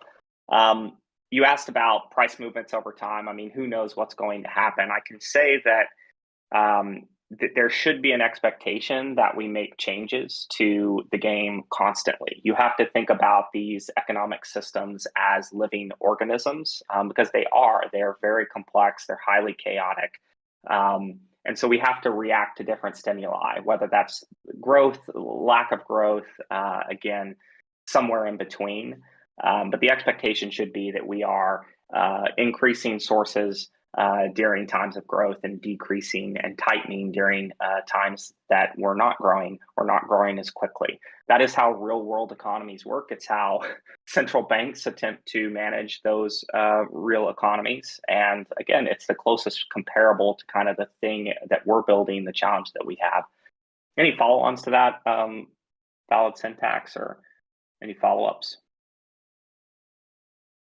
Yeah, I guess I just wanted to, make sure if someone buys an NFT, because they think they're going to be able to produce, the 500 RBW a day, and if they're doing that for a year, and then all of a sudden the price of RBW goes up, and then you guys reduce it down to like 50 RBW a day, or essentially, are you going to make adjustments for players to like make less coin if like the market cap goes up? I don't think we have it pegged to like dollar values in that way of like, guys, people are making $500 a day right now. We got to nerf it because it's all relative, you know, like the price of RBW goes up as a factor of both supply going down, like when people sync tokens, obviously, it can decrease if supply gets inflated. But ultimately, what drives it up is demand and people wanting to buy RBW to do stuff. So people buying RBW and increasing the price does not directly change the game loops. You know, it's not like Correct. the RBW rewards from questing automatically get nerfed because all of a sudden there's this influx and the token does a 10x overnight. So I don't know if that helps clarify it at all, but Yeah, it's a factor of how much is getting staked. What is the hodler length? And so valid syntax, if you came up here expecting kind of a JPAL level response of me saying, hey, in 6 months, we're going to turn this or do that, you're not going to get that out of us. I think what I care most about is, again, the community embracing the fact that this is a living system.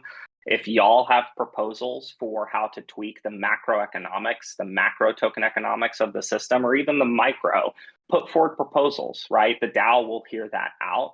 You should expect us to stay focused on trying to reduce volatility and ensure as much stability inside of a chaotic system as possible, right? Because again, we dealt with this before where unicorns were super expensive. You couldn't breed them yet. And, again, when the game launched, people were making hundreds and hundreds of dollars a day. It's one of the reasons we had very long timers and stuff. And now we've had to completely tweak and retune that system.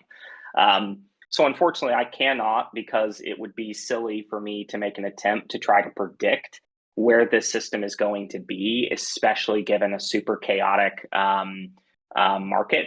But again, the hope is that we see price move up with demand. It's basic economics. And at some point, yes, price should begin to stabilize. And it is our responsibility to try to bring as much stability to the system as we can over time. and I'm not sure how new you are to the ecosystem, but we did have a time where the DAO voted to change the breeding fees and actually make it more expensive to try to help the treasury. Didn't really work. It caused a reduction in breeding because it was a little too expensive. So then they passed another proposal to dial it back a little bit and find that middle ground. That's just an example of we could have blocked that and we let it happen because we wanted the community to have some ownership over that and see the fruits of their labor and what happens when you overtune the economy in the wrong way. But over time, as this DAO gets more formal and the controls in the holder's hands, anybody who has enough RBW can put a proposal forward and say, hey, we should make these economic changes. And it can be considered. We'll do an impact report, that kind of thing. So, again, I don't know if that helps give any more clarity, but there's a little precedence there. I'm pretty happy so far. So great answer. Thank you, guys. Yeah, thank you for coming up.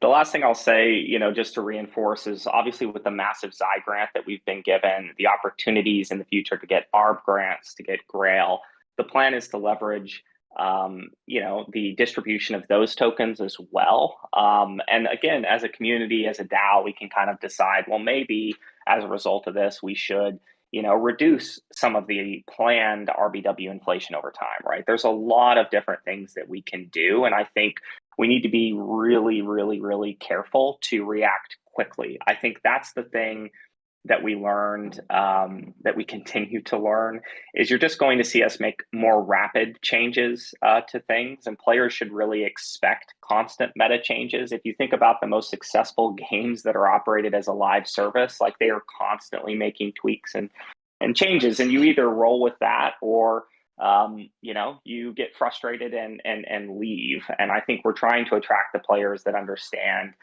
the system is a living organism. It has to constantly tweak and change. And those that roll with that and change their strategy to adapt win. Very well said. Thank you so much, Valid Syntax. You got any more questions for us? All right, I will be taking that as a no. Thank you so much for your time, Valid Syntax. And we do have another speaker waiting, but let's go through one more anonymous question. Let's go through them like alternate. Okay. An anonymous user is asking, what are the specifics of the upcoming token unlock, and what is the team doing to relieve the possible selling pressure that could come from March?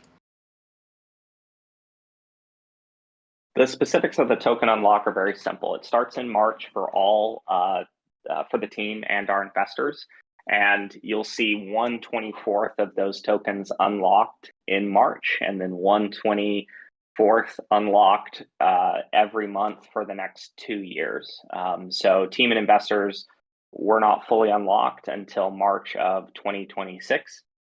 As for like potential selling pressure, like first off, we've distributed almost 200 million RBW specifically to our early players. I'm super happy about that. I make no complaints about it, but you can see the results of price. So I would kind of say, maybe we let the professional kind of investors and VCs have a shot at it.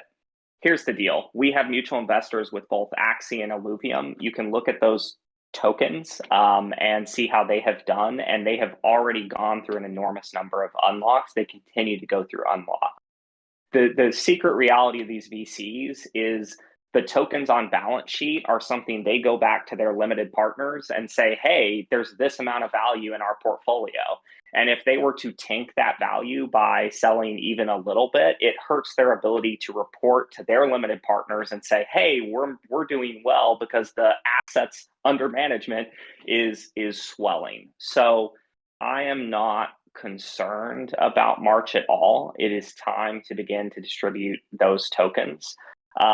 A hidden benefit that we all will gain from this is you're going to see the circulating market cap get much closer to the fully diluted market cap, which is something that just general people looking to buy and sell tokens are looking for in these markets. They do not like to see large supply overhangs. So it's time to get past that, begin distributing these tokens. And again, you can look to other projects in which we have mutual investors and see how those tokens have performed. And again, I think they've performed well. And I think it will be beneficial for these investors to have these tokens in their own custody and have a direct line of sight towards, hey, how can I better support CU so that this token does well over time? So generally, I think the idea that these unlocks are kind of bearish is silly. It's been invalidated by other projects in the space. And generally, you want investors paying close attention to these assets that they'll be in custody of and trying to figure out ways to improve them. So anyway, I think generally it's pretty bullish, and I wouldn't be worried about it for the reasons I outlined. All right. Next question from anonymous poster. Can we please add a zoom out feature to the land gameplay on this update, please? Man, it's not happening this update. Definitely not happening this update, but we'll see how you like LOD3, which actually is technically a massively zoomed out view. I know that's not what this player is asking for, but we can certainly talk about it. Not opposed to it. I'm sure a client engineer in here is probably like, no, don't put more things in view of the camera on WebGL with a single thread. Something to talk about. All right, and this is also the perfect time to put it on feedback.cryptounicorns.com. .fun. I will add that for you. Next up, how will the game operate on Zy Layer 3, but the NFTs will be on Arbitrum Layer 2? This was mentioned yesterday on the Twitter Spaces. How much of a seamless migration does the team see this being?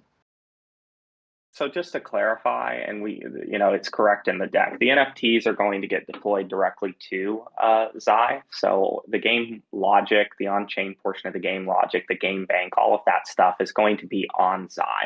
So, we want that stuff on Zy because it's fast, it's cheap. The custom marketplace, of course, will be on Zy. And so it'll really be about, particularly for new players, just getting ETH to Zy. Zy has a direct ETH mainnet to Zy bridge, as well as an Arbitrum to Zy bridge. Both of those bridges secured ultimately by the security of Ethereum because they are native bridges on top of the rollup, a rollup that actually has fraud proofs.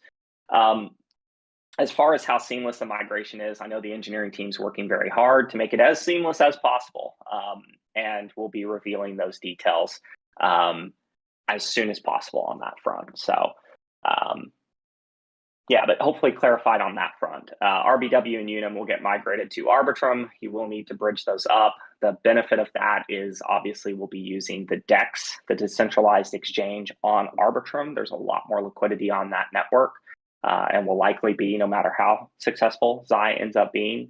There is technically a DEX on Zai, but at this time, I'm going to let community members leverage that if they want. The cool thing is they'll likely be eligible for Grail rewards, and that can create some kind of interesting mechanics on that front. But as far as the liquidity that the Treasury maintains, we'll be moving that to Arbitrum, and it will live on that DEX. So it's very much just about, essentially getting ETH to Zai, and then you can go into the custom. If you're a new player, you can go into the custom marketplace, get your NFTs, begin to, play the game, engage, and then to sell RBW and Unum potentially on the DEX on Zai if you really want to. If you're doing a larger buy or sell, you're probably on the DEX on Arbitrum. Obviously, being on Arbitrum and in front of that massive amount of liquidity is also really great. So hopefully that clarifies some of that. Obviously, as the migration plan gets solidified, we'll begin to share those details out. All right. Thank you so much. Okay, next up we have a speaker. Radam, please head on over to the stage. Hey. Oh, hello everyone. How's everyone doing today? Doing great. You? Awesome. Awesome.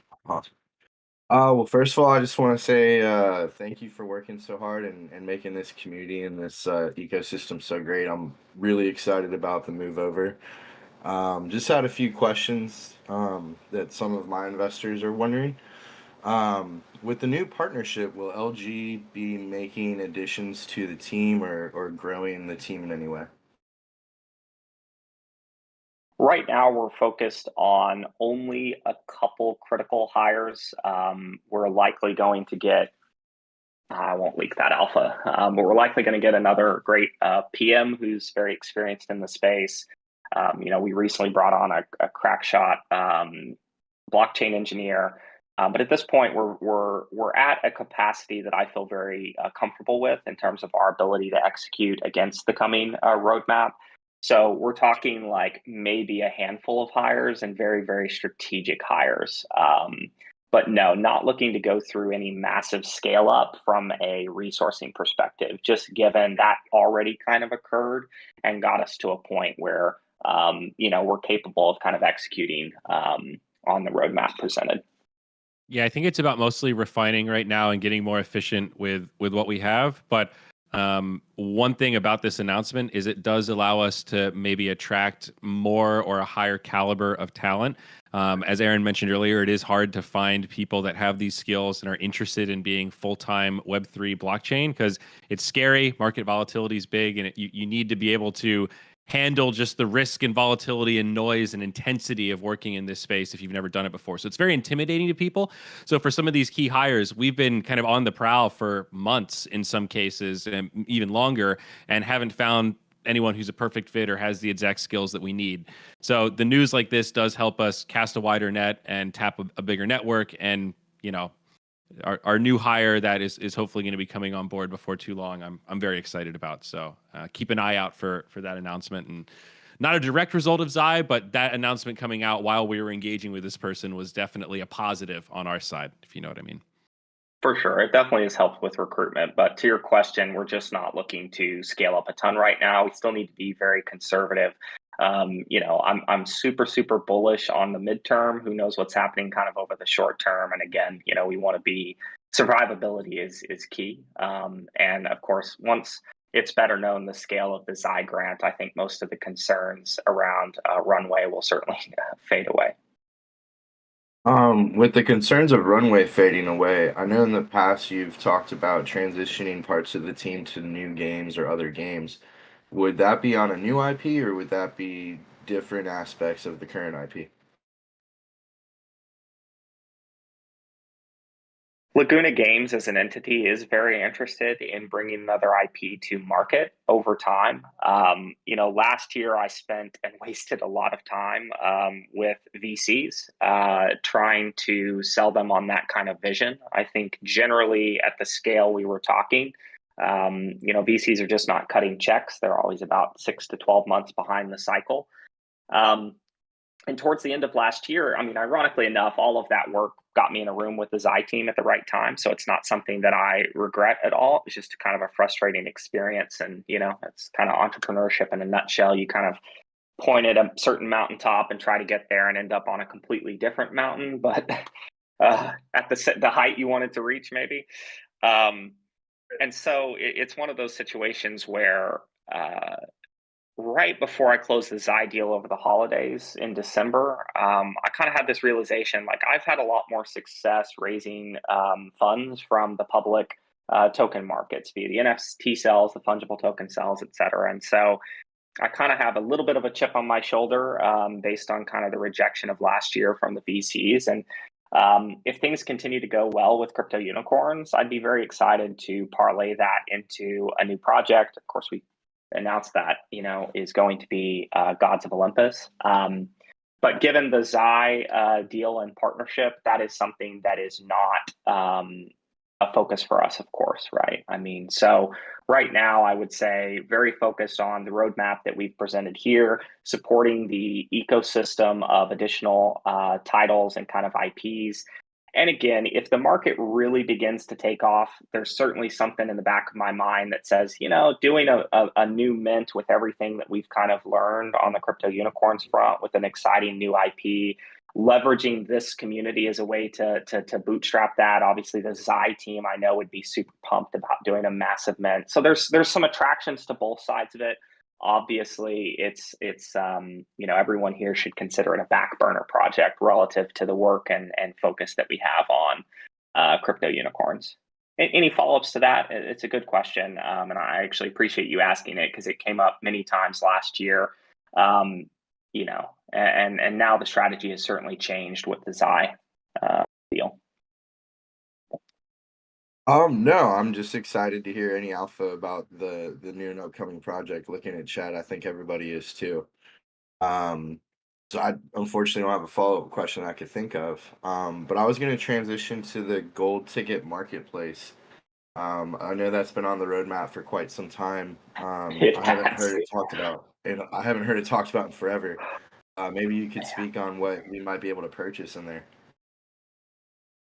The gold ticket marketplace is going to be fun. It is getting slotted after obviously custom marketplaces on the web team roadmap right now. Then they're going to be doing some leaderboard support and migration support.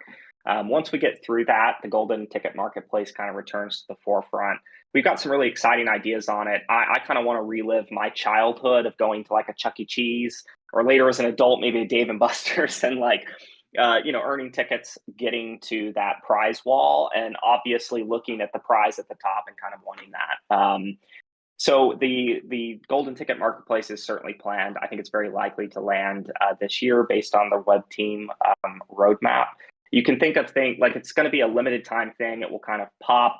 It'll be kind of first come, first serve. So those that have more golden tickets may have a better shot, obviously, at these top prizes and be able to claim them before others. Once the prizes are claimed, it will close and we'll kind of reopen it, down the road. It'll be kind of a cyclical event. I think of like Zyori, the merchant from Destiny, for those who played. And we plan to build kind of a similar system. When Zyori showed up, you wanted to go and at least see what was available. But you could think of things like codices for gems. You could think of one of ones. It's the golden ticket marketplace will be some of the kind of highest value things. We might purchase super high stats corns, super high stat corns, and place them in there.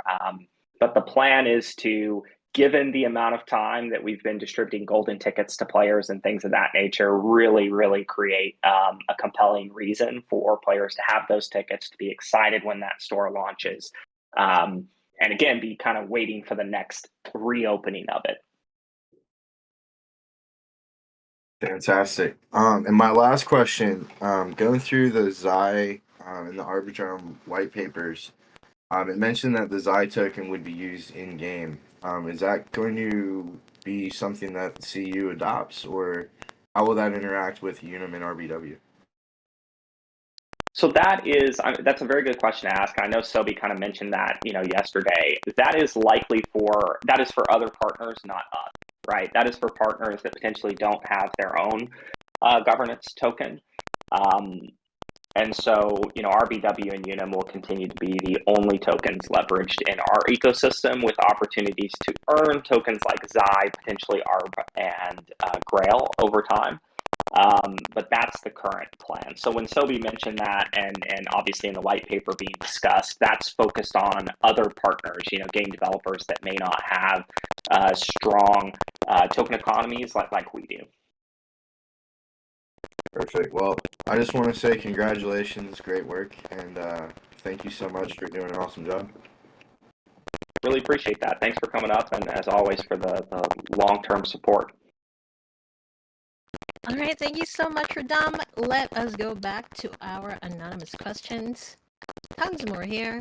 Okay, we have an Anon OP who claims that breeding stopped because of two major reasons. Number one, the legendary corn has been attained. Congrats again to Popcorn. Number two, weak jousters are discouraged to push anymore. And the actual questions are, the rewards for non-store legendary corns are halved. Is there a chance for this to increase, as breeding non-store corns for now are useless?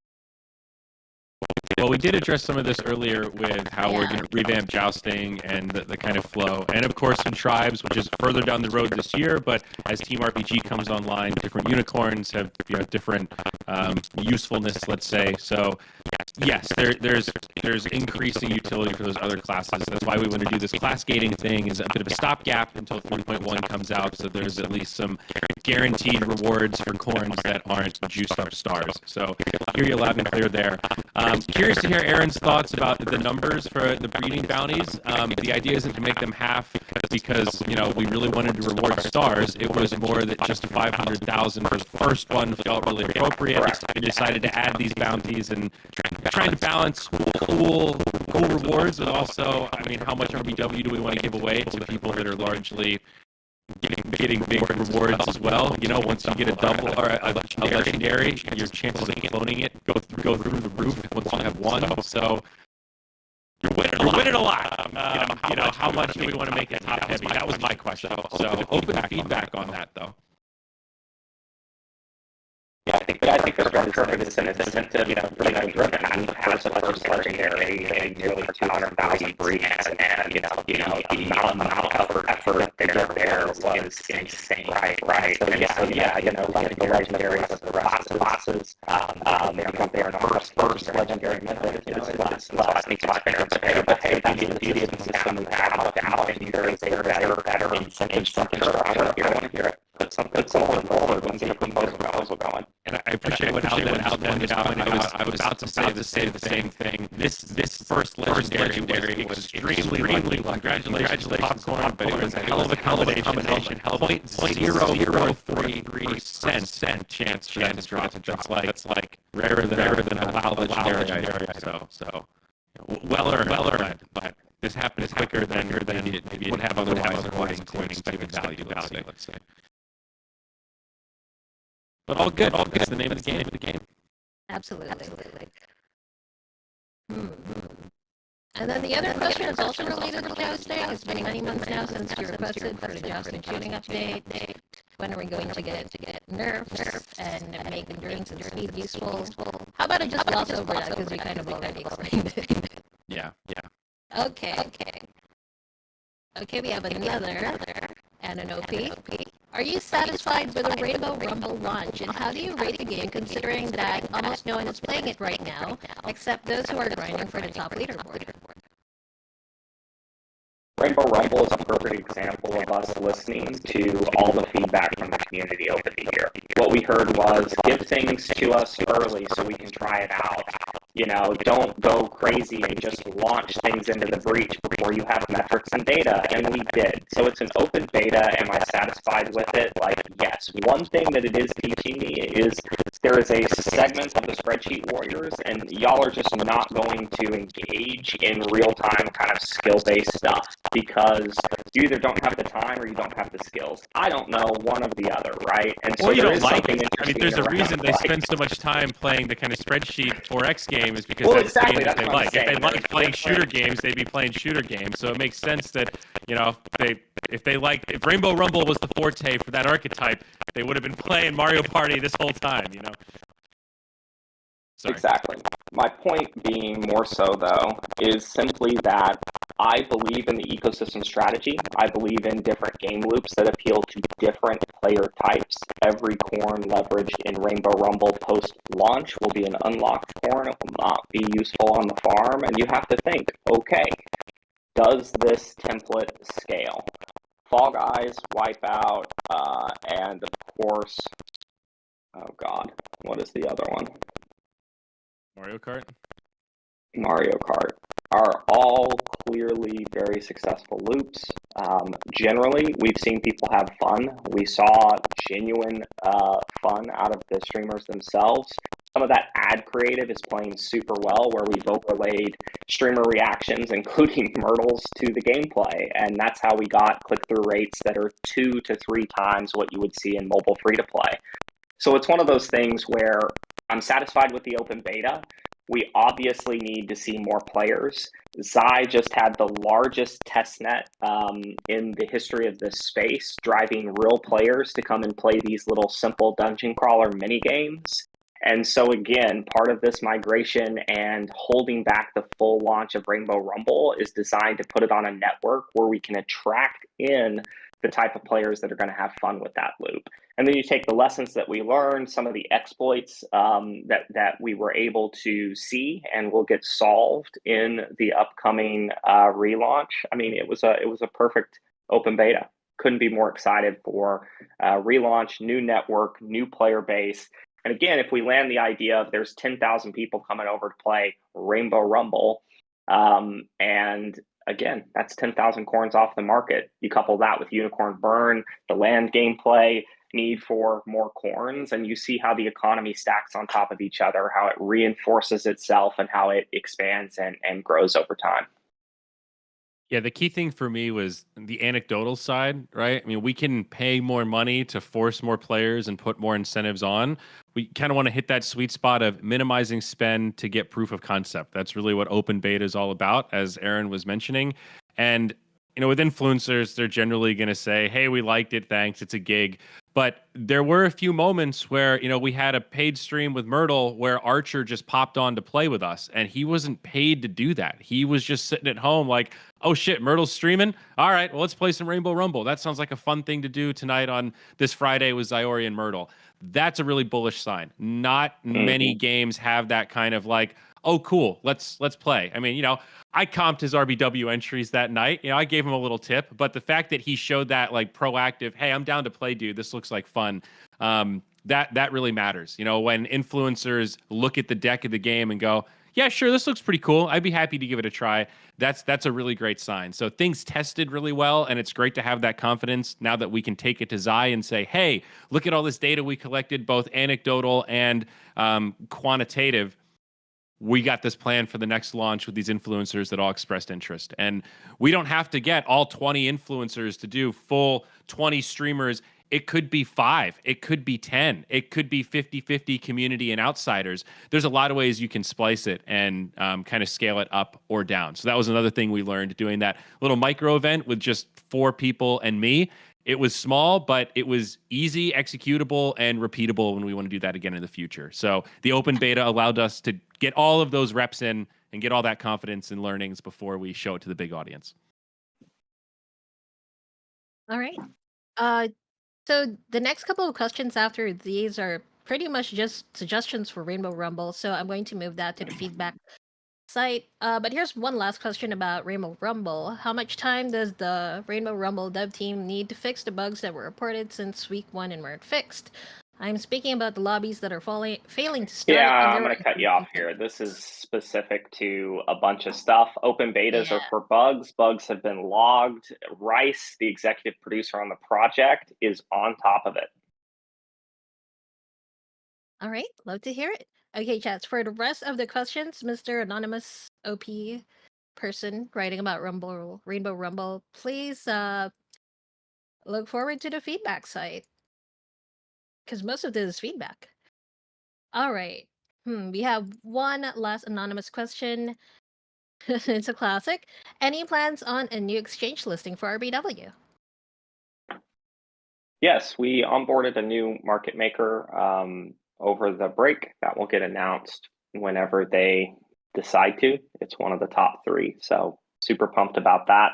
And yeah, they are very focused on lining up the next listing. So hopefully more on that soon. But the success of kind of Q3 and Q4 was able to actually get us to a market maker that had rejected us for many months prior to that. So a really sweet opportunity on that front that again we kind of capitalized on over the break, and they're very anyway, this market maker will announce themselves when they're ready, but it's a big win for sure. Absolutely. Okay, now we are all done with the anonymous questions. We have town hall questions in the town hall thread, though. There's around 10. Do you guys think we can answer all of these, or maybe just answer a handful, call it a day, and then answer the rest via chat? Yeah, scroll through them. We might have some that were answered already. Kind of trust your judgment. Maybe try to filter out the ones that seem most impactful or different or stuff we haven't mentioned yet. Gotcha. Okay, JPB3 is asking, are you going to keep the jousting formula closed or open source it for the community? Yeah, I answered that one in text. Yes, I made a note that we'll post it. Like the framework is open because you can use the tool that's on uniwoo.me, but the exact variables that I typed in that I've passed forward to our engineering team, I have not really shared anywhere. The intention is to make it open so that people can test around and play that way. Just on the to-do list. So yes, but no, there's nowhere you can look at it right at this specific moment. All right. Okay, and then a question from Alden about the 5 steps that we were taking for the jousting game plan. He says step 4 and step 5 seem a little contradictory. So step 4 is present a concept to make jousting more active, and then step 5 is implement semi-active experience for jousting 2.0. Yeah, I it think maybe one just of bad text. Yeah, it means like semi-active in the sense of we want to be mindful of tribes will add a lot of active gameplay to the core loop. So when we say active or semi-active, we are trying to indicate there that we want to be mindful of not making it too grindy or quote giving you guys too much to do. There's not enough hours in the day to do all the stuff with my unicorns. So that's what we're trying to communicate there. Just striking the right balance of active but not annoying. that makes sense. Yeah, active but not like too active, like Yeah, and that's my step 24/7. 4 is like, hey, we're going to present some ideas. We're going to get community feedback. If we can agree on something that sounds really cool and we're jazzed about and is really high signal, then we can talk about or figure out how to put it into the roadmap and justify the allocation from dev time. So that's really what 4 and 5 are trying to communicate. Okay, let's take maybe 1 or 2 more questions. Here's one from Goliath Rules before you had to go. So, with these new games coming from the DAO, will LG be working with the developer teams to ensure that they can move along with the move? Just waiting to know how that will work conceptually to make sure that they are successful third-party projects.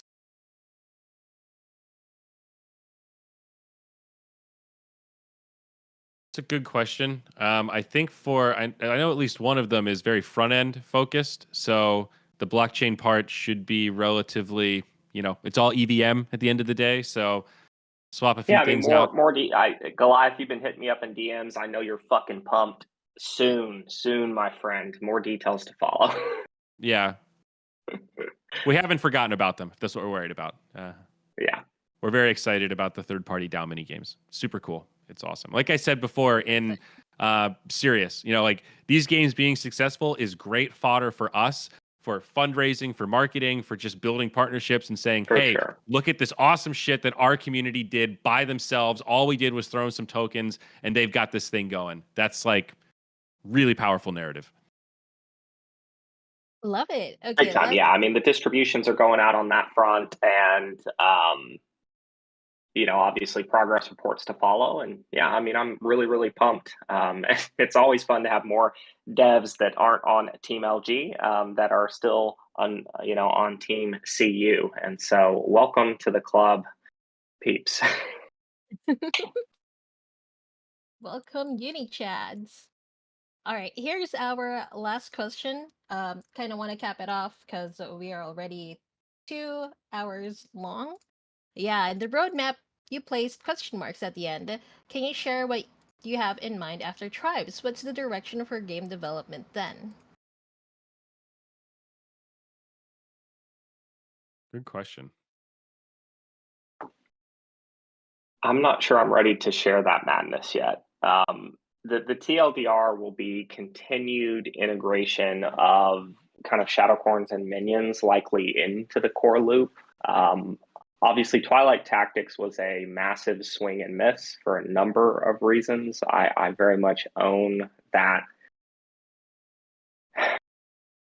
release and the challenges that it had.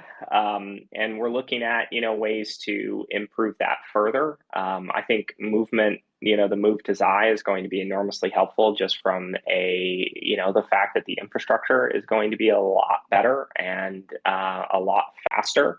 But I want to take a really deep look at, how drastically do we need to change that going forward. And the vision that I had originally for Shadowcorns was that they would live effectively on-chain, and unicorns would have to go on-chain and kind of fight them, and they would affect and influence the game world.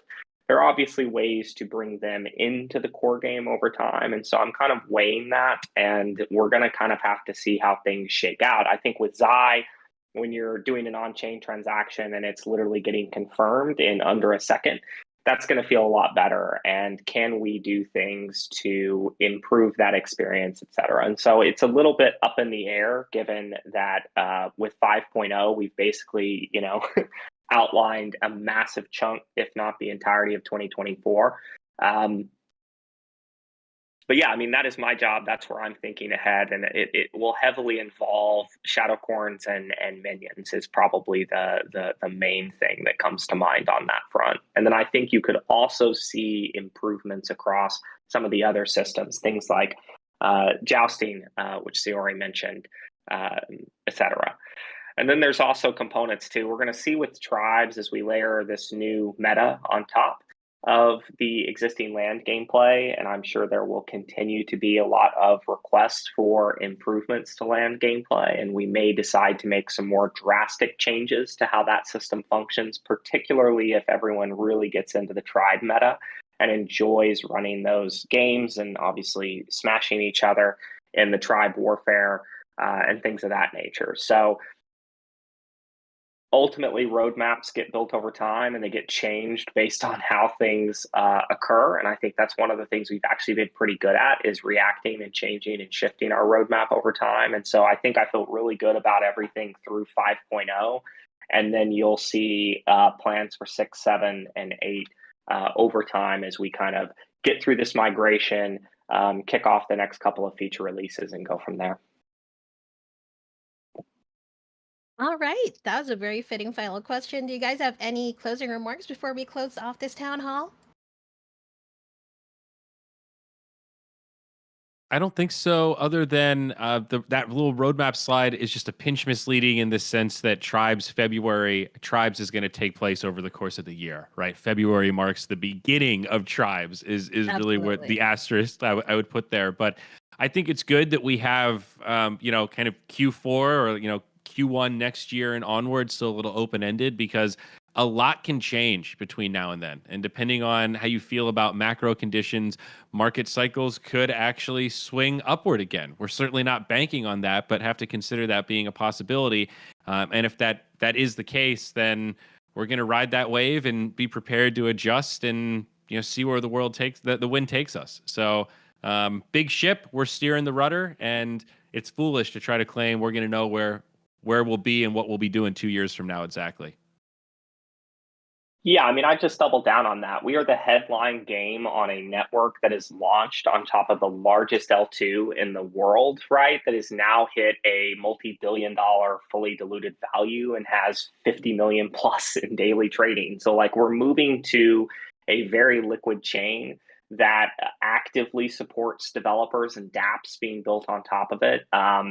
We are literally the headlining project and ecosystem. And so, all of the challenges that we faced in terms of getting attention and gaining attention inside of the space. And then over the course of a few weeks, we now have people like Seed Phrase tweeting about us, right? Like we are there. We have kind of breached into that mainstream, quote unquote, because I'm talking crypto Twitter, attention and mind share. And I couldn't be more excited about the alignment of incentives that we have with the Zy team. We're a day zero partner. We have a massive token grant and a really long-term commitment. And we both made that commitment, took a little bit of a bet on each other because we did it prior to them generating a token. And we'll always have that as a major, major win because we took the leap of faith and they made the leap of faith offer, as well. And so again, as I think more of that gets revealed, as those tokens begin to land in the treasury in June, people are really gonna realize the extent of what has happened there. And again, I mean, this is probably the most bullish I've seen the community since the early 2022s when we were running a simple on-chain minigame we called the Dark Forest. So again, 2 years later, here we are. And look at everything we've built, look at everything we've achieved. The future looks bright, folks. I couldn't be more excited to be taken on this year with all of you here. So thanks as always. What a hell of a town hall to kick off the year. Looking forward to the next few. Yeah, and this is just the very first. Bright future ahead. The very last thing I wanted to say is just keep an eye out for new community members, folks. With everything Aron just said, expect newcomers around Discord. Expect people to be looking at our tweets with a different eye and a different lens. Expect people from Arbitrum that aren't super into gaming to start showing some curiosity in our project. So I would just implore everyone to keep that in mind. When in doubt, if you see noobs, try to just point them in the right direction. Share a little alpha. Recognize that new people coming in is good for all of us. The expansion of the ecosystem is how we help everything go up. The rising tides, all ships, all that bullshit. Just be on the lookout. It really does strike people when they see tweets and people asking like, hey, what's going on with this? And there are folks that jump in and say, hey, here's this cool thing. The Cyber Kongs community is so known for that. Of like, once somebody expresses interest in Kongs strong, they rally, they show them what to do, all that kind of stuff. It's a really powerful energy. So just something to keep in the back of your mind, with all these noobs coming in, we've got a big ecosystem. And just try to be mindful of that, and be nice to them. Potential customers. Welcome them into our unicorn world. hey, if they love it, they're gonna buy stuff, right? And you got the stuff. So think of it that way as well. We want new people to come in because we got unicorns that need new homes. It's just a fact. So a lot of babies out there, as we said. It's a fact. It's a fact. Anyway, ooh-woo. Appreciate it. Ooh-woo, everyone. Ooh-woo indeed. Lots of real. Bye, y'all. Bye. So, chat, that finishes our 2024 State of the Unicorn Town Hall. So for other questions in that question thread, we'll do our best to answer them later. We'll post a recording of this on our socials if you want to give it a real listen. And don't forget to share this with your friends and fellow Unicorn fam who couldn't make it. If you have more burning questions, feel free to reach out on our support channels, the Mod Support channel and the Ask the LG Team channel. So this has been Sparkly Unicorn with Stealthy on Tech, hosting co-founder and CEO Aron, and Zyori, who's doing everything, everywhere, all at once. Good morning, good night, and see you in game, Unicorn fam. Ooh.